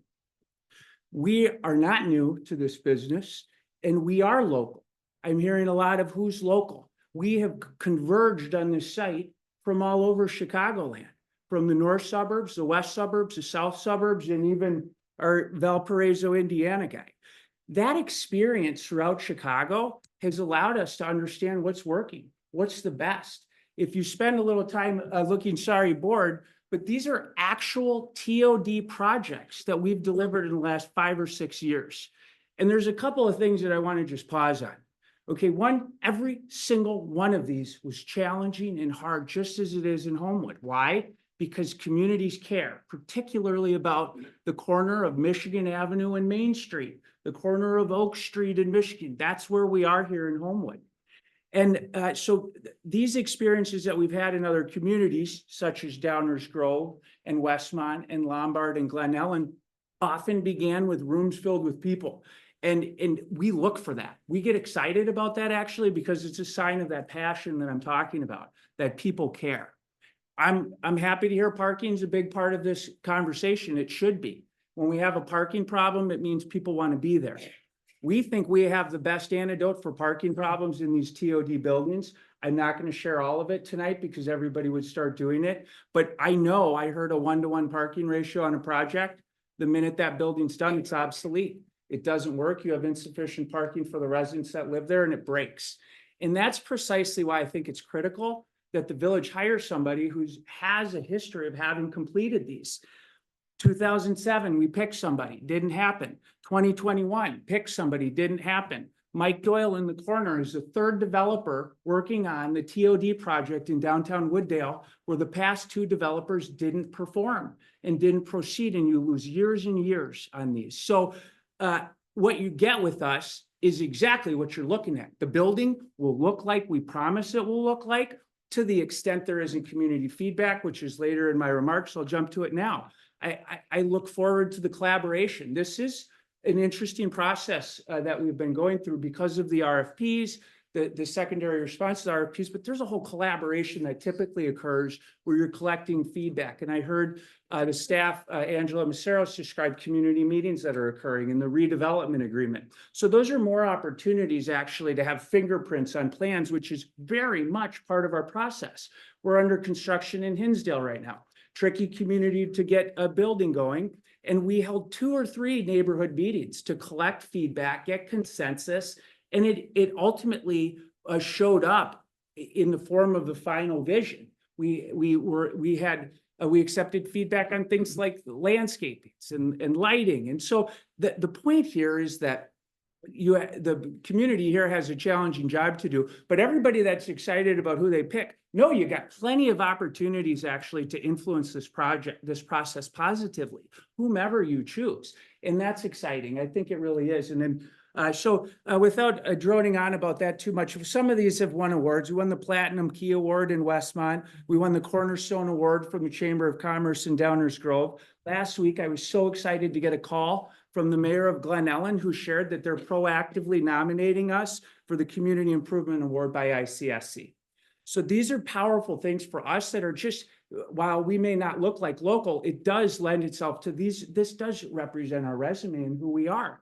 I got to talk about that $4,400 headline. That's like going to a steak restaurant and then saying the grilled cheese also costs $4,400. We've whacked our penthouse, but we do have nice units in our building. We actually have a variety of units in our building. I see some head shaking. No, but we have 18 different unit types. And we have studios that are 475 feet and junior ones that are 575 feet. We know this business. And people that live in our buildings are writing great things about us. We won the Ori Award in Downers Grove. This is based on online user reviews. And I hope people don't go ruin it after tonight, but these are people coming out and saying great and positive things about who we are. So the 4,400 headline was unfair. We have identical rents to the competing proposals, and we have a variety of unit types. And how dare we take a penthouse and apply it to all of our units. In Glen Ellen, we have workforce housing, attainable units in our buildings. And there are units in our building that will allow virtually anybody to be able to live in this building. It's not restrictive, it's inclusive. We have a motto, it's on the wall in our conference room, and it's rising tides lift all ships. And I see a theme across the 3 final presentations and really with the 6 submissions. And everybody's excited about Homewood. Okay, so let's just start there. I mean, I think that that's pretty fantastic. I'm excited to be here and I'm excited about what's happening in this community. I'd like to just probably pause for a minute. We're out in markets right now and under construction. And this is also proof that we do what we say we're going to do and that we're real. We're under construction in Wooddale, Illinois right now. We have 148 units there. Donald Tomei is building Itasca Station.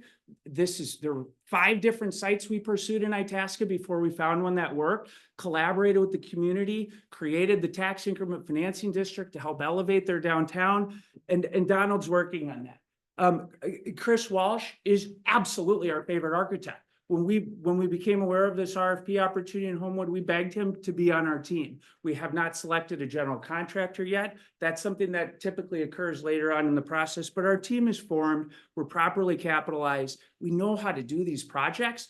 We know that one of them said they could be done by the end of 27. And the Empire State Building was about the only building that got built that fast ever.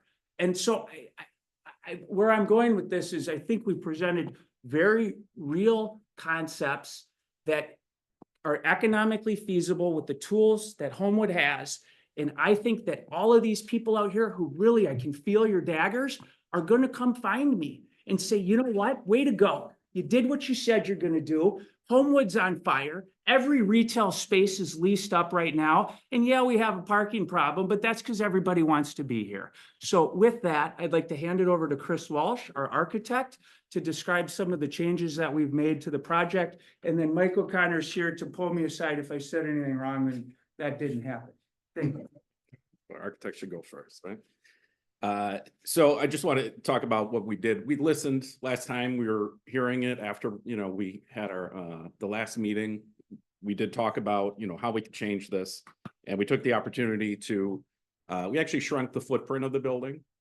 It created more space. We created a large plaza on the south side of the building, which really, we heard farmers markets and community meetings. So we made it big enough for that. Also adding public parking. We found a place to add some angled parking, add 10 spaces, not ours, for the public, pushing the plaza back, pushing the building back. Shrinking the footprint also helped reduce the amount of square footage that we had in the building, reducing the overall average square footage of all of the units, which lowers the rent. And just to build on what Drew said, a lot of people think a large unit is unaffordable, but actually it becomes the more affordable unit because people who rent those are typically roommates. So it's usually not a one bedroom apartment. One person will rent, maybe a couple, but if somebody wants a lower rent, they'll rent a 2-bedroom with a person. And actually that becomes cheaper than even a studio. So just keep that in mind when, I know you just look at the big number sometimes, but you got to keep that in perspective. So we created the plaza on the south side. We actually added garden on the north side, added trees around the site, added a line of trees on the south side of the site that was not there.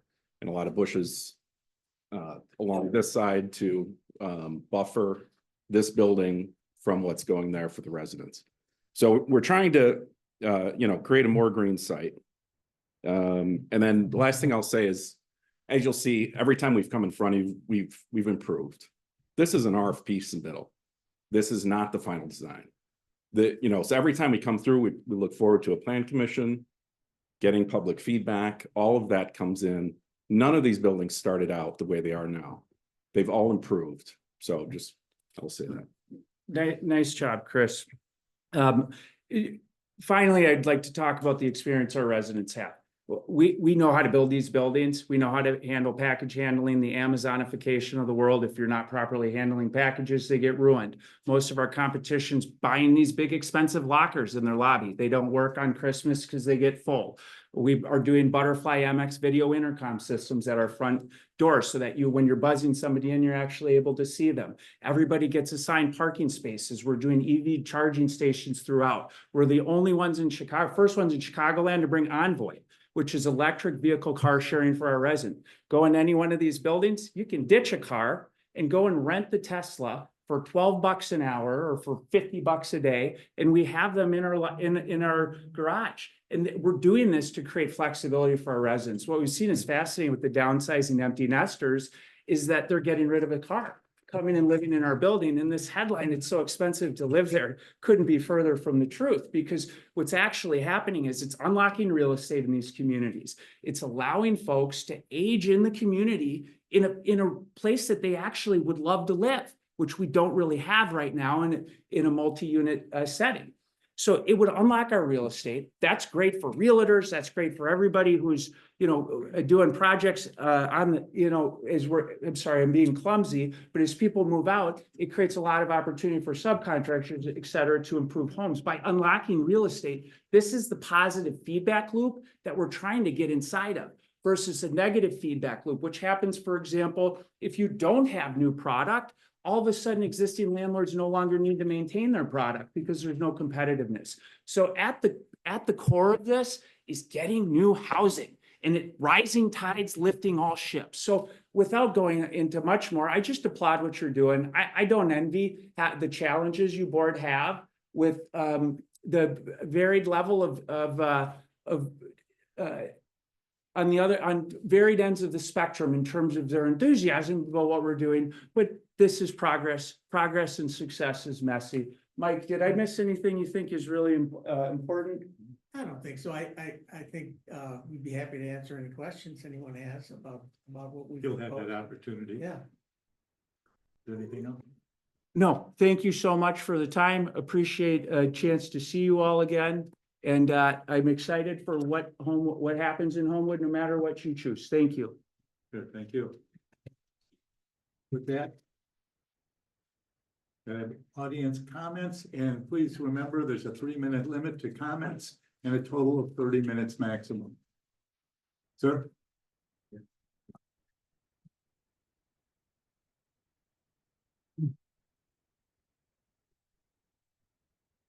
Good evening, President, trustees. My name is Joe Willis. I'm a representative of the Mid-America Carpenters Regional Council. I'd like to follow up on comments that my colleague Jonathan Kapoor has made at the last meeting regarding the current proposals before you.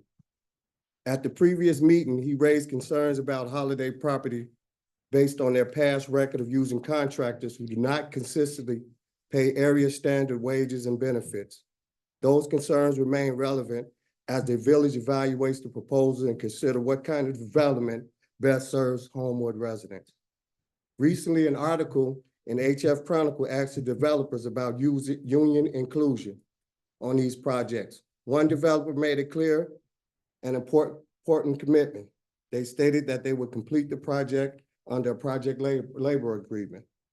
I want to briefly highlight why a project labor agreement is such a strong advantage for the village of Homewood and its residents.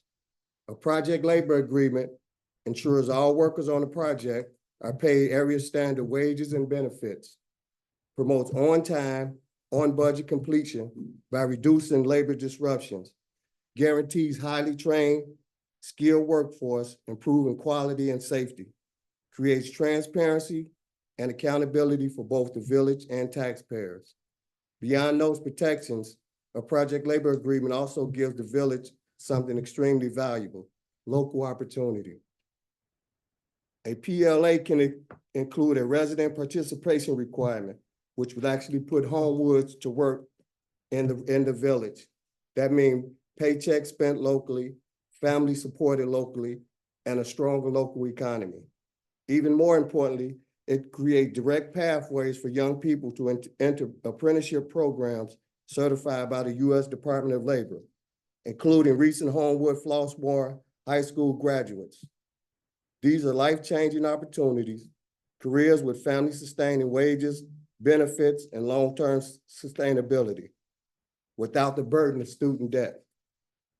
I'm also confident that both developers, other than Holiday Properties, would use contractors who pay area standard wages and benefits. Choosing a developer that commits to principles sends a clear message about the values of this village.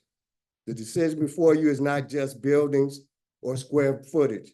It's about what kind of economic future Homewood wants to build.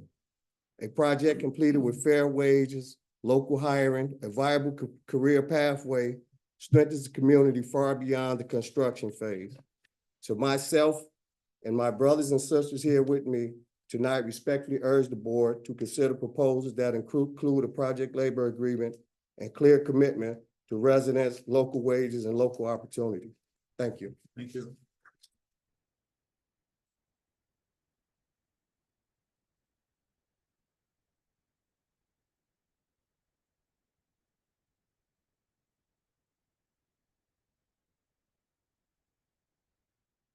Hi, I'm Liz Varmecki with South Suburbs for Green Space.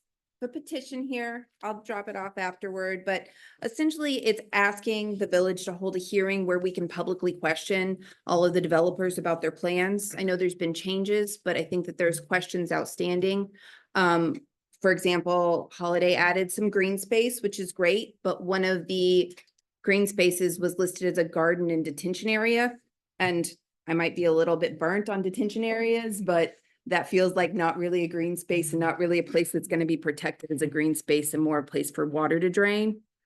And I do want to say, I felt your passion and I kind of felt your anger, and I get that. like that the project might be going to somebody else or it might be held up. But as residents, we're passionate about this because this project affects where we live, and it's going to affect where we live for the rest of our lives. This is our community, and this is our tax dollars that are subsidizing your profit. And when I say that, I mean, we bought the Matrix building and we're gonna sell it for $1. We're gonna sell Village Hall parking lot for $1. We're gonna give you a TIF.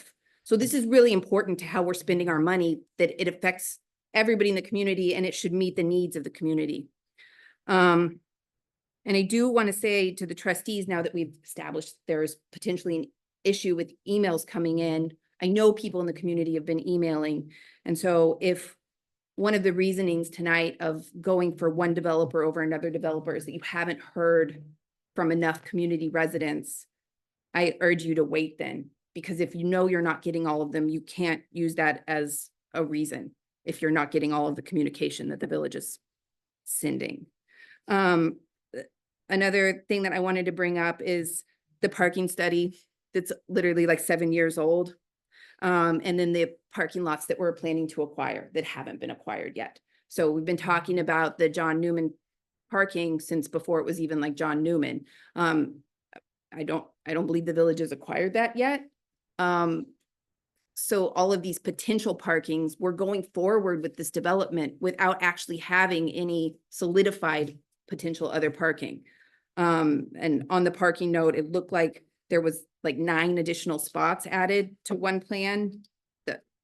That's 9 spots, so that's not very, forward looking.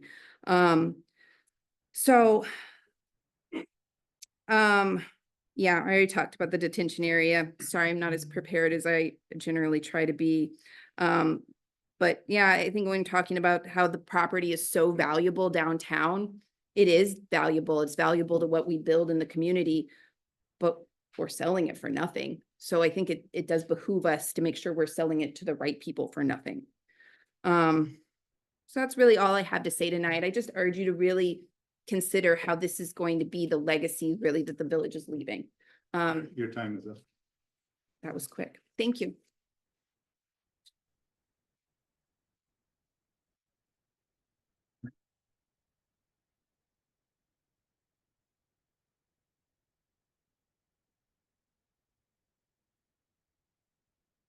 Amy Crump, Homewood, Illinois. I had a question about the proposal. I noticed that, or the 3 proposals, I noticed that on the Southland proposal, when it's talking about the TIF, it's talking about dollars rather than percentage. So for me, I'm like, I don't understand how to compare apples to apples across the 3 when one of them is dollars and one of them is percentage. So that's my first question. Go ahead, Amy. And then the second thing I wanted to say was not something that I planned on saying today, but tonight, but I just want to address Holiday's comments. How dare you come into our community and accuse the Chronicle, our local paper, of being liars? You obviously do not appreciate Homewood itself and the publication that supports our community. Thank you.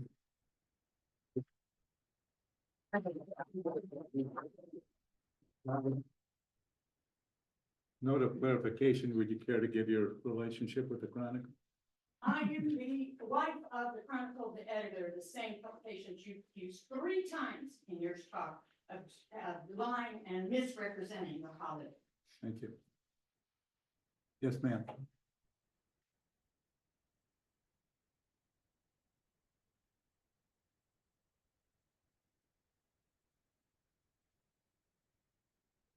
Good evening, President and Board, community members, carpenters. My name is Shayla Ellison. I'm not a regular face around here. I did not plan to speak. After living in Chicago for 10 years, my husband and I saved for and purchased our first home here in Homewood in 2020. That year, I joined 13 local Facebook groups intentionally to meet people and get outside of my house. I co-founded with a stranger a local community group of garden enthusiasts in 2021, which has since then allowed me to connect with many different Homewood Flossmoor community members of different demographics, different statuses, different ownership levels, rental levels, familial statuses. I was on one of the recent transit-oriented development steering Take a deep committees. breath. I only have Relax. 3 minutes. I have a lot to say. Relax. No, man, no, sir, I have a lot to say. I was on one of the recent steering committees. I volunteered many hours. I was in those meetings. I was in those Zooms. I volunteered in person. I came to the community events. I chopped. People from our community have been very clear on what is important to them and what our values are. Member representatives from the Homewood Business Association were on that steering committee. They have voiced the difficulty of sustaining increased rents with so little accessibility and so many green spaces to support their businesses. Accessibility has been such a strong influence in the metro station development. And there is only one proposal that offers sufficient accessible parking, not decentralized, but actually close enough to support local businesses and events for older people, older homeowners, people with mobility issues who want to get right there, but can't afford to walk from there or there or there or across the way.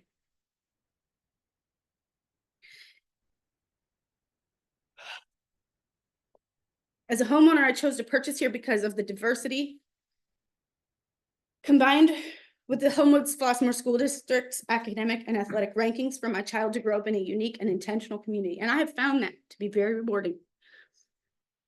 I am proud of the Homewood Flossmoor Police Department and Fire Department for how our community supports our teens existing in public spaces when it sometimes scares the non-parents of this community.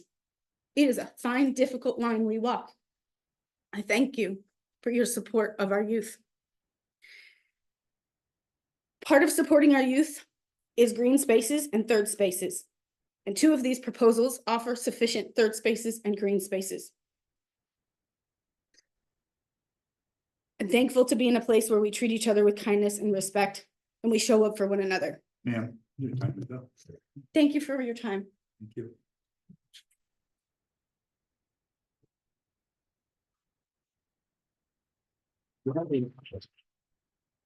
Yeah.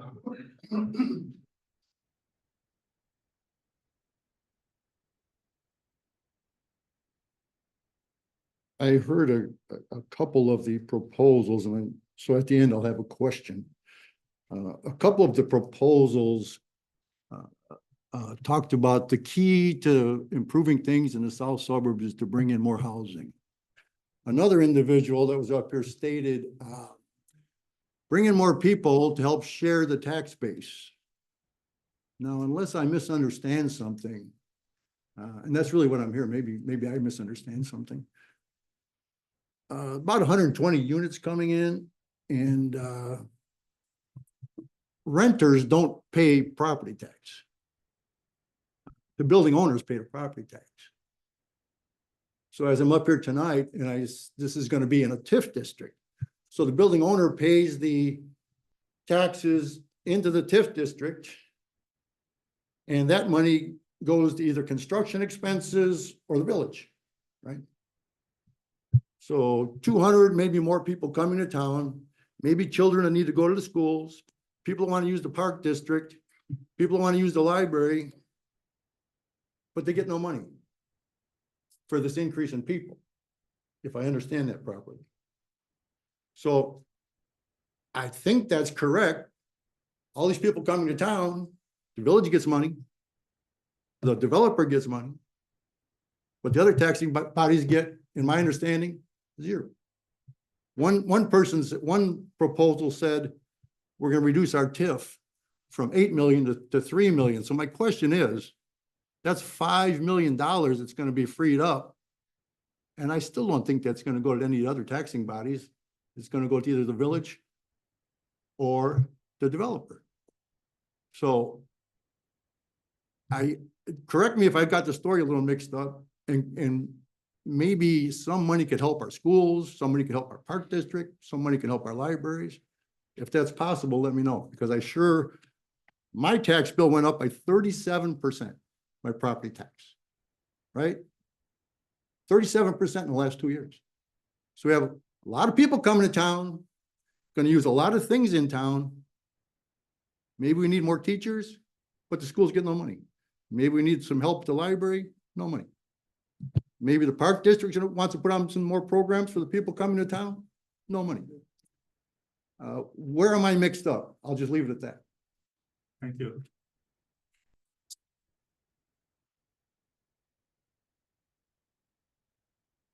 Anyone else? Yes, sir.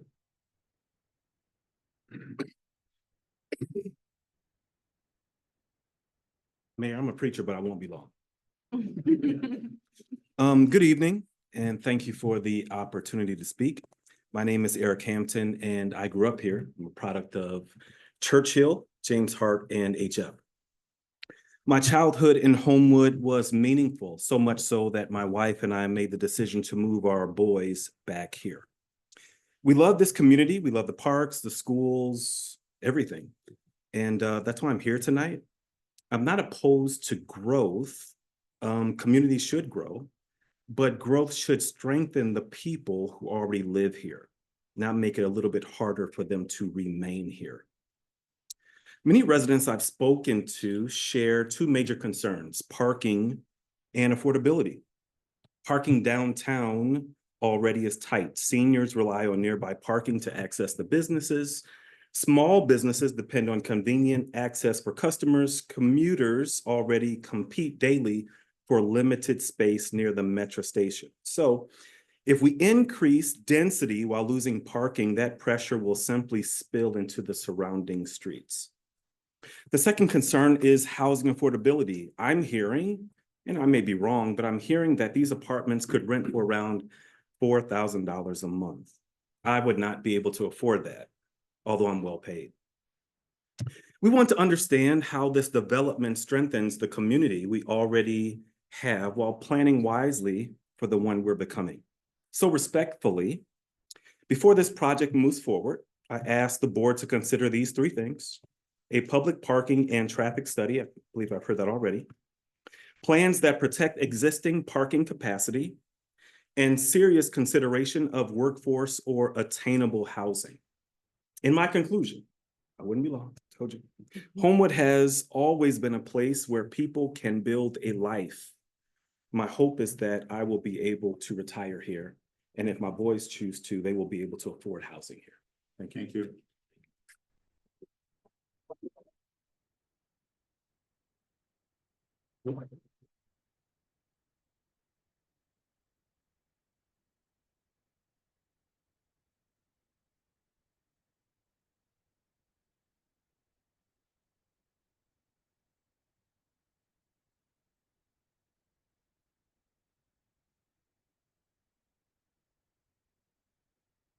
Good evening. My name's Mark Thompson. I live at 18520 Ashland Avenue. Moved here about 35 years ago because Homewood is Homewood.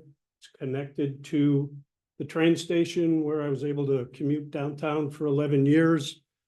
I'd like to talk about green space, open space. If you want to talk about Homewood, I went to CMAP's municipal profiles. I looked at all of the communities around Homewood. 16.3% of Homewood is designated in terms of land use by CMAP. I invite you all out to the Isaac Walton Preserve, 200 and some acres, village property managed by the Ikes.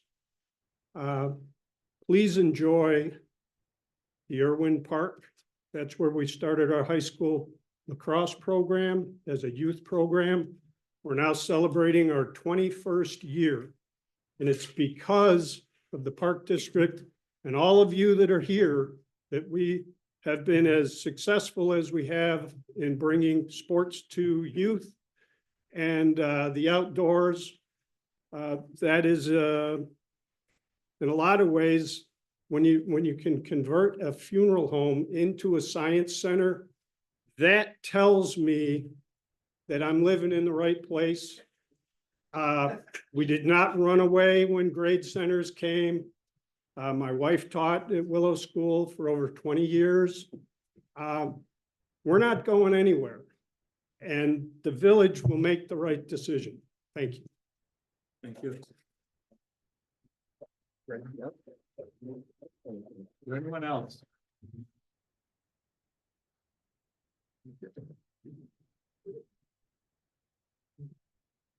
All right.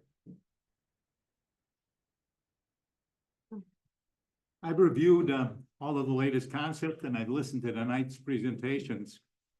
And I'm better able to discern the development amenities, financial considerations, TIF share, project design, funding, and their experience with similar projects. Amenities most sought per the Midwest real estate publications include private balconies, rooftop spaces, pet washing stations, secured covered bike storage, game club rooms, and EV charging stations. Financial considerations and TIF share enter into the equation, particularly relating to the share of the TIF monies available to the village for public improvements within the TIF. Project design includes green and open space, building materials, and site access. Funding, be it readily available, is dependent upon other agencies or private equity. Experience is based on track record experience in having successfully completed like projects.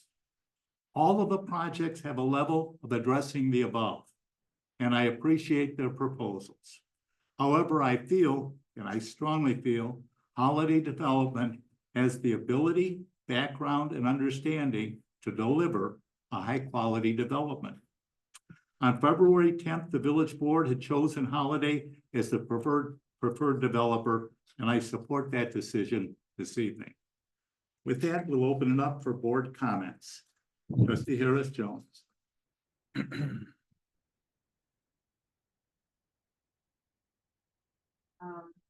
Thanks for everyone coming out. Thanks for the three proposals being presented to all of us so that we can hear your alternative bids. But anyway, I have read through all of the developer proposals and all of the criteria and elements that were given.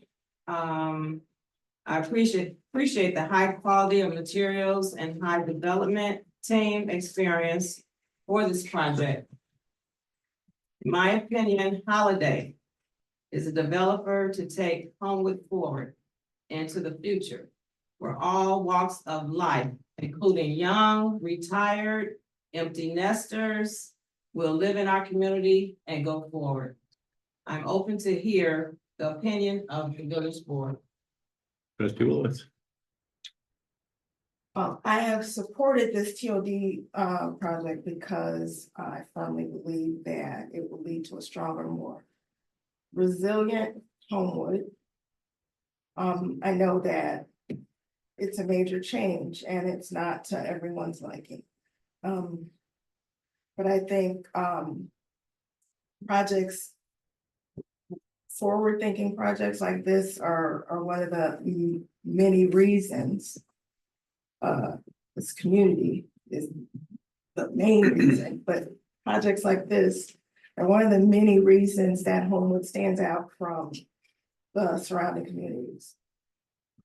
I've supported Holiday's proposal in large part because of their extensive experience and their intent to maintain ownership and management long-term. I believe maintaining that long-term relationship would make them better, more responsive neighbors.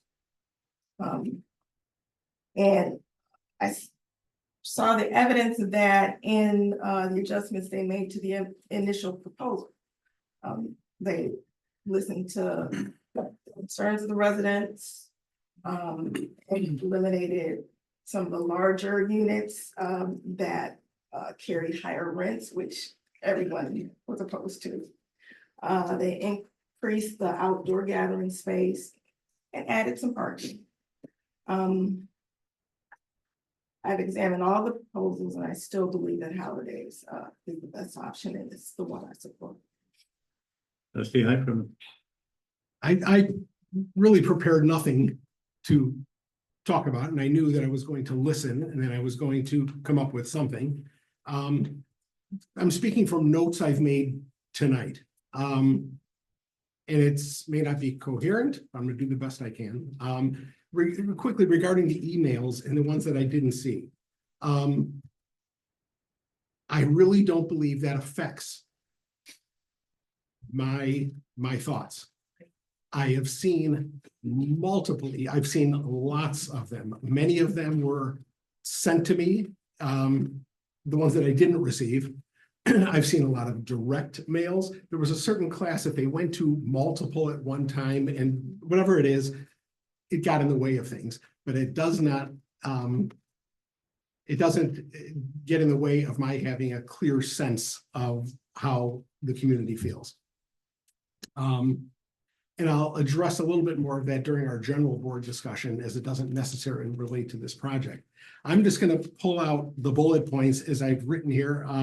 The passion and the quality and the effort of all of the proposals is amazing. It makes this incredibly difficult. It's hard to argue with each of the groups that stood here as to why you don't like them. And I don't dislike any of them. I do, however, dislike some of the design, some of the philosophy behind the design. I know what I like, and that really goes a long way with what design or which developer I would support. There are certain things that are key for me. However, the things that the community is concerned with, I have 4 major bullet points, although 3 were brought up earlier. Parking. I'm hugely concerned about parking. I do believe that there are solutions. I think we have a parking situation. I think we have a potential parking problem. I don't think we have a parking crisis. And I believe that that we will find workable, realistic solutions. And whomever I support tonight,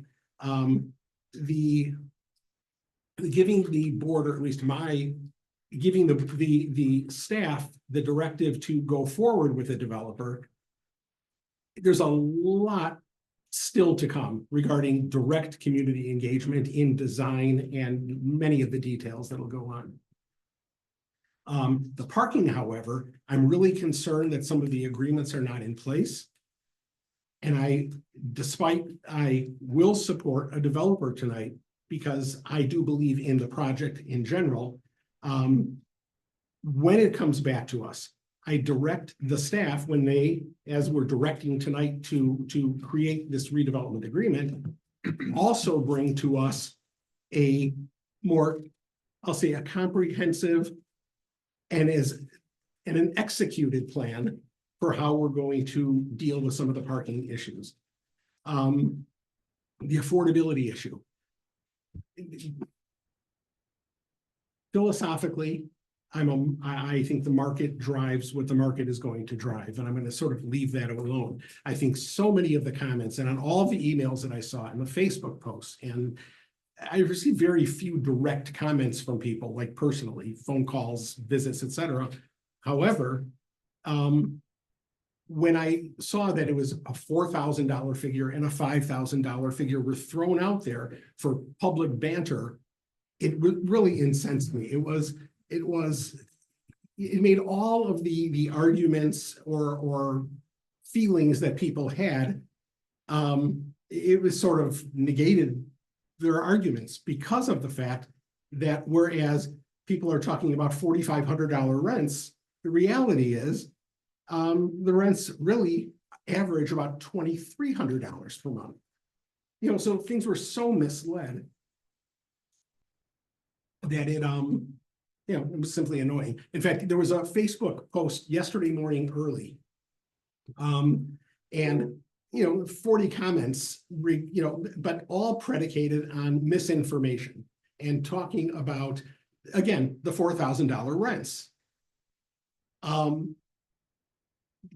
I didn't know how to react to it other than making a comment on that post and saying, if you're concerned, call me. Here's my phone number, 708-417-4444. I'm completely open. I created 2 pop-up engagement events, Sunday afternoon and Monday evening. I did, and it was, I think I overcame the email issue and also anything that would insinuate that we're not taking, or at least I'm not taking the public commentary seriously. Yeah, so I'm addressing affordability. I think it is what it is. I don't think that is my big issue. And I invite you, to correct me or to comment to me directly if you feel otherwise, although let's move forward. Green space, open space. That's a tough one for me because I see so many people describing green space, open space, even in our in the proposals, et cetera. What does it really mean? I think there are people who think, who would say we should have green space, and that is instead of a building completely. Instead of a parking lot, let's have green space. Instead of the building, let's have green space. I don't think on these particular parcels, that is a big issue for me. My concern, I've made this, I've said this to be, my concern about green space when you're putting 120 apartment units in a relatively small area, and maybe half of those people will have dogs, and they go out 5 times a day, you've got to have enough green space so people can walk their dogs appropriately. Other than that, I think we have lots of open space in the downtown area. We have Martin Square. We have all the way going down Martin. We have wide sidewalks in areas of downtown. We have, I just don't think there's a shortage of gathering space for non-residents of the buildings to gather. I just don't think that's an issue. Not to say that I'm not a big believer in open space and green space. I just don't think that is my issue on these projects.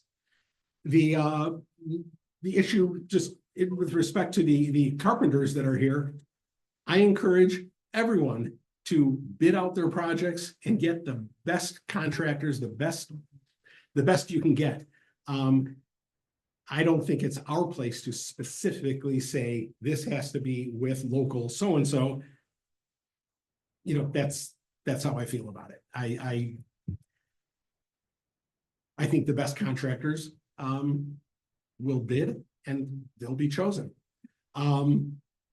See if there's anything else regarding parking. I just want to say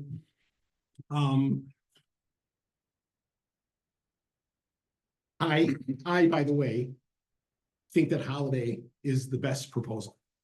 And I'll just say that, and that's with no disrespect to the others, because I feel so bad the amount of work that goes into this, but I do believe Holiday is the proposal that I would choose. So I direct staff to create a redevelopment or a development agreement, and at the same time, bring back something solid on the parking. There's a long way to go here before this is reality. I echo my colleagues' comments up here, so I'll keep my comments short. When I look at this and I assess and measure what my decision is going to be, I was looking at a lot of things. The experience, robust history of success, the aesthetics that align with Homewood, professionalism, the amenities, what they can offer. We're getting additional green space. It seems like everybody, the rents to me seem comparable. I do feel bad about, village manager Haney spoke about misinformation and disinformation at the beginning of the last board meeting. And I think there's a lot of that mixed in with these proposals. Great proposals by everybody. I think everyone puts so much work in it, including our staff. It's a lot of information for us. It's a lot for us to digest. I appreciate the community inputs. I look at amenities. For me, again, I've said this 4 times, and only one, even coming back, only one person submitted a safety and security plan. You're talking about putting 100 or more people in these buildings. Now, one person spoke of it tonight.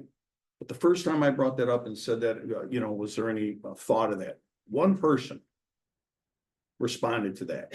To me, my vote is Holiday. They're the most responsive. I think they're the most professional. Nothing against the other one. They just have the experience with these TOD projects. That's all there is to it. I think as a trustee, as a board, we have to be responsible and put the best product out there. That's my opinions. Thank you.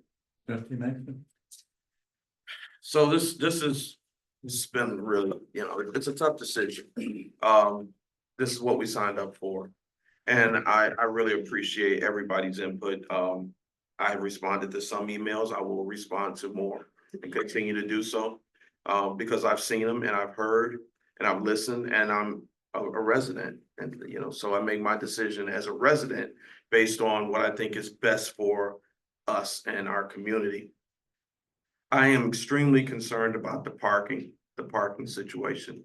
I think that I heard what, Noah and Angela said about, study says decentralized is the way to go. I'd like to know more about that. I don't agree necessarily.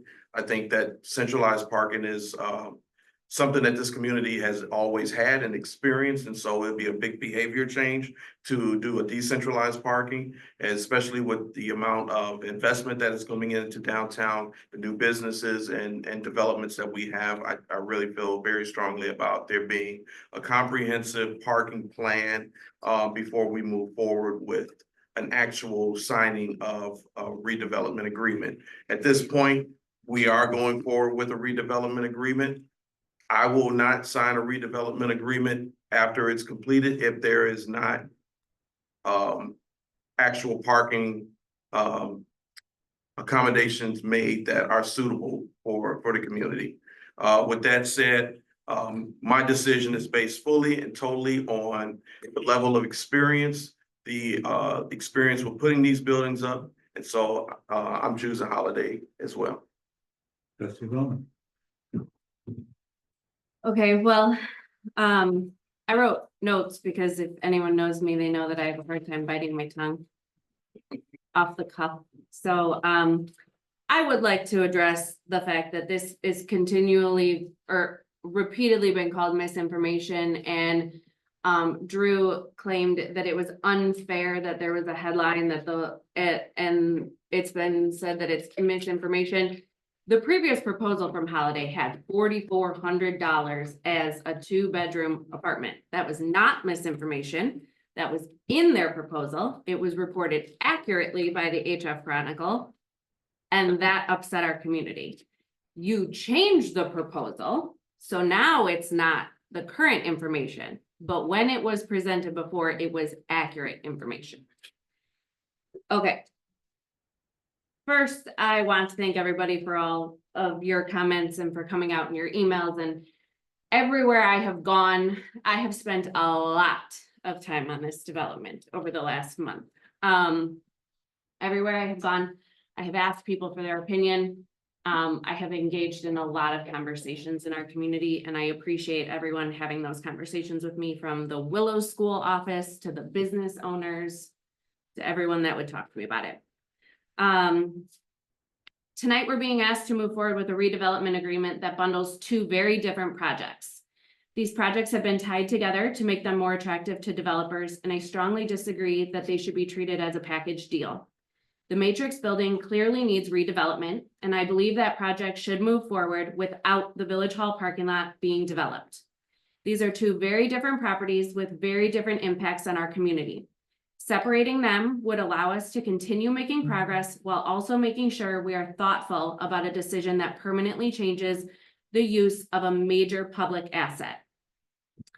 I think we all agree on the goal here. We want a strong downtown, we want more people in our downtown, and we want our businesses to succeed. And I understand that goal is what is driving this proposal forward, but Homewood is landlocked. We don't have endless land to work with, and this parking lot happens to be one of the few spaces available. Just because it's available doesn't necessarily mean it's the right place for this type of development. If this was a vacant lot or a rundown building, I would be all for this development. I also can't think of a single village hall that doesn't have a parking lot. At the same time, we're trying to increase community engagement with things like the Civic Academy, the CERT program, the farmers market, the future performing arts center. All of these things are moving forward. We're considering removing the primary parking spots, parking lot that supports many of these activities. It's also the main parking lot used for the 70 adults who attend the Spotlight Choir practice every Thursday night. Over the past few weeks, I've had a lot of conversations and I've looked more closely at the details around this project. And for me, there are still too many unanswered questions. And part of that is the order of operation, which has been discussed here. Any good negotiator knows that you want leverage when you sit at a negotiating table. By moving forward with this redevelopment agreement, we are losing all of our leverage that we have for negotiating additional parking opportunities within the village. And that puts the village in a weaker position. It could ultimately cost our taxpayers more money. For a decision involving village-owned land and projects of this scale, I believe we owe it to our residents to slow down, separate these projects, and evaluate them individually through a process that is clear and transparent to everyone involved. We have all had to make difficult decisions up here as a board, and we will continue to have to make difficult decisions. The difference here is that this is not a decision that we are required to make tonight. There is nothing preventing us from taking more time, asking more questions, and seeing how some of the other investments and developments in our downtown area play out before we lock ourselves into a path with one developer. Once we bulldoze this parking lot, it's gone. And that parking lot supports a lot of different functions in our community today. So my comments tonight are directed to my fellow trustees. If any of you have even the slightest hesitation about whether or not this is the right direction, or whether we have fully explored the long-term implications of this decision, I encourage us to pause. I understand that tonight's vote is simply to direct staff to negotiate with a developer, but directing staff down one path creates momentum, and it also sends a signal to the residents who have come here and emailed us over the past several weeks, asking us to slow down and reconsider this proposal, that their concerns may not be fully considered in the direction we are taking tonight.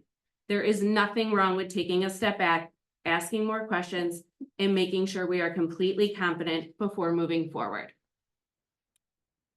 I will add that I think that our next step should be a town hall with our community before we move forward with one developer. Thank you. With all of the board comments being said, I'd like to thank Far South. I'd like to thank Southland Development Authority. And I would ask that the board make a motion to approve negotiating a redevelopment agreement with Holiday Properties. May I have such a motion, please? So moved. Second. Second. Motion was made by Mr. Jameson, seconded by Trustee Willis. Roll call, please. Trustee Harris Jones. Aye. Trustee Willis. Aye. Trustee Hyperman. Aye. Trustee Simpson. Aye. Trustee Mason. Aye. Trustee Roman. No. Motion is approved. Thank you all. General board discussion. Trustee Harris Jones. Trustee Willis. Thanks, everyone. Trustee Hyperman. I have comments. I just want to say regarding some of the letters and. Excuse me.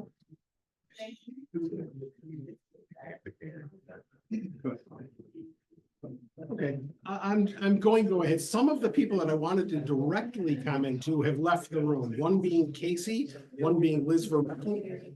Comments that were made that were disingenuous and misleading to the people that read them. It's all right. I'm more concerned with this sort of the fact that I'm gonna say the things that I want to say regarding Jenny Farley, who sent me an email, who she said that I've written before and not heard my note referenced or even acknowledged. There's nothing further than the truth. It's a statement that is simply not true, but the main thing I wanted to address, and this involves me and the way I have worked in the past, I don't know, whatever 20 years I've been a trustee. She said, I don't think private meetings are helpful. If you can't say it in front of the whole village, then you should really consider why you ran in the first place. I apologize if it's not for everybody, but I enjoy conversation. I enjoy direct face-to-face on the phone.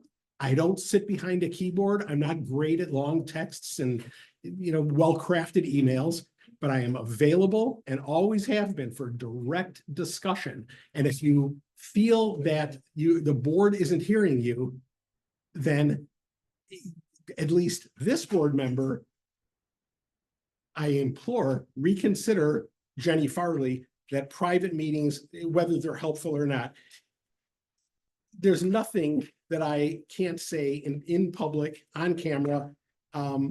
And I just want that to be I just had to say that because that's been the basis of my being a trustee from the beginning.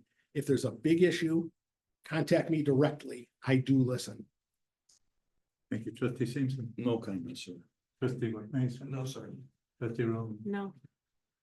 Going along with availability, I'm at the Village Hall every Saturday morning, 9 to noon. Everyone knows that. Everyone is welcome. Come in and see me anytime. With that, may I have a motion to enter into executive session to discuss the purchase or lease of real property and also pending litigation? May I have a motion, please? So, It's been moved by trustee Harris Jones, second by trustee Hyperman. Roll call, please. Trustee Harris Jones. aye.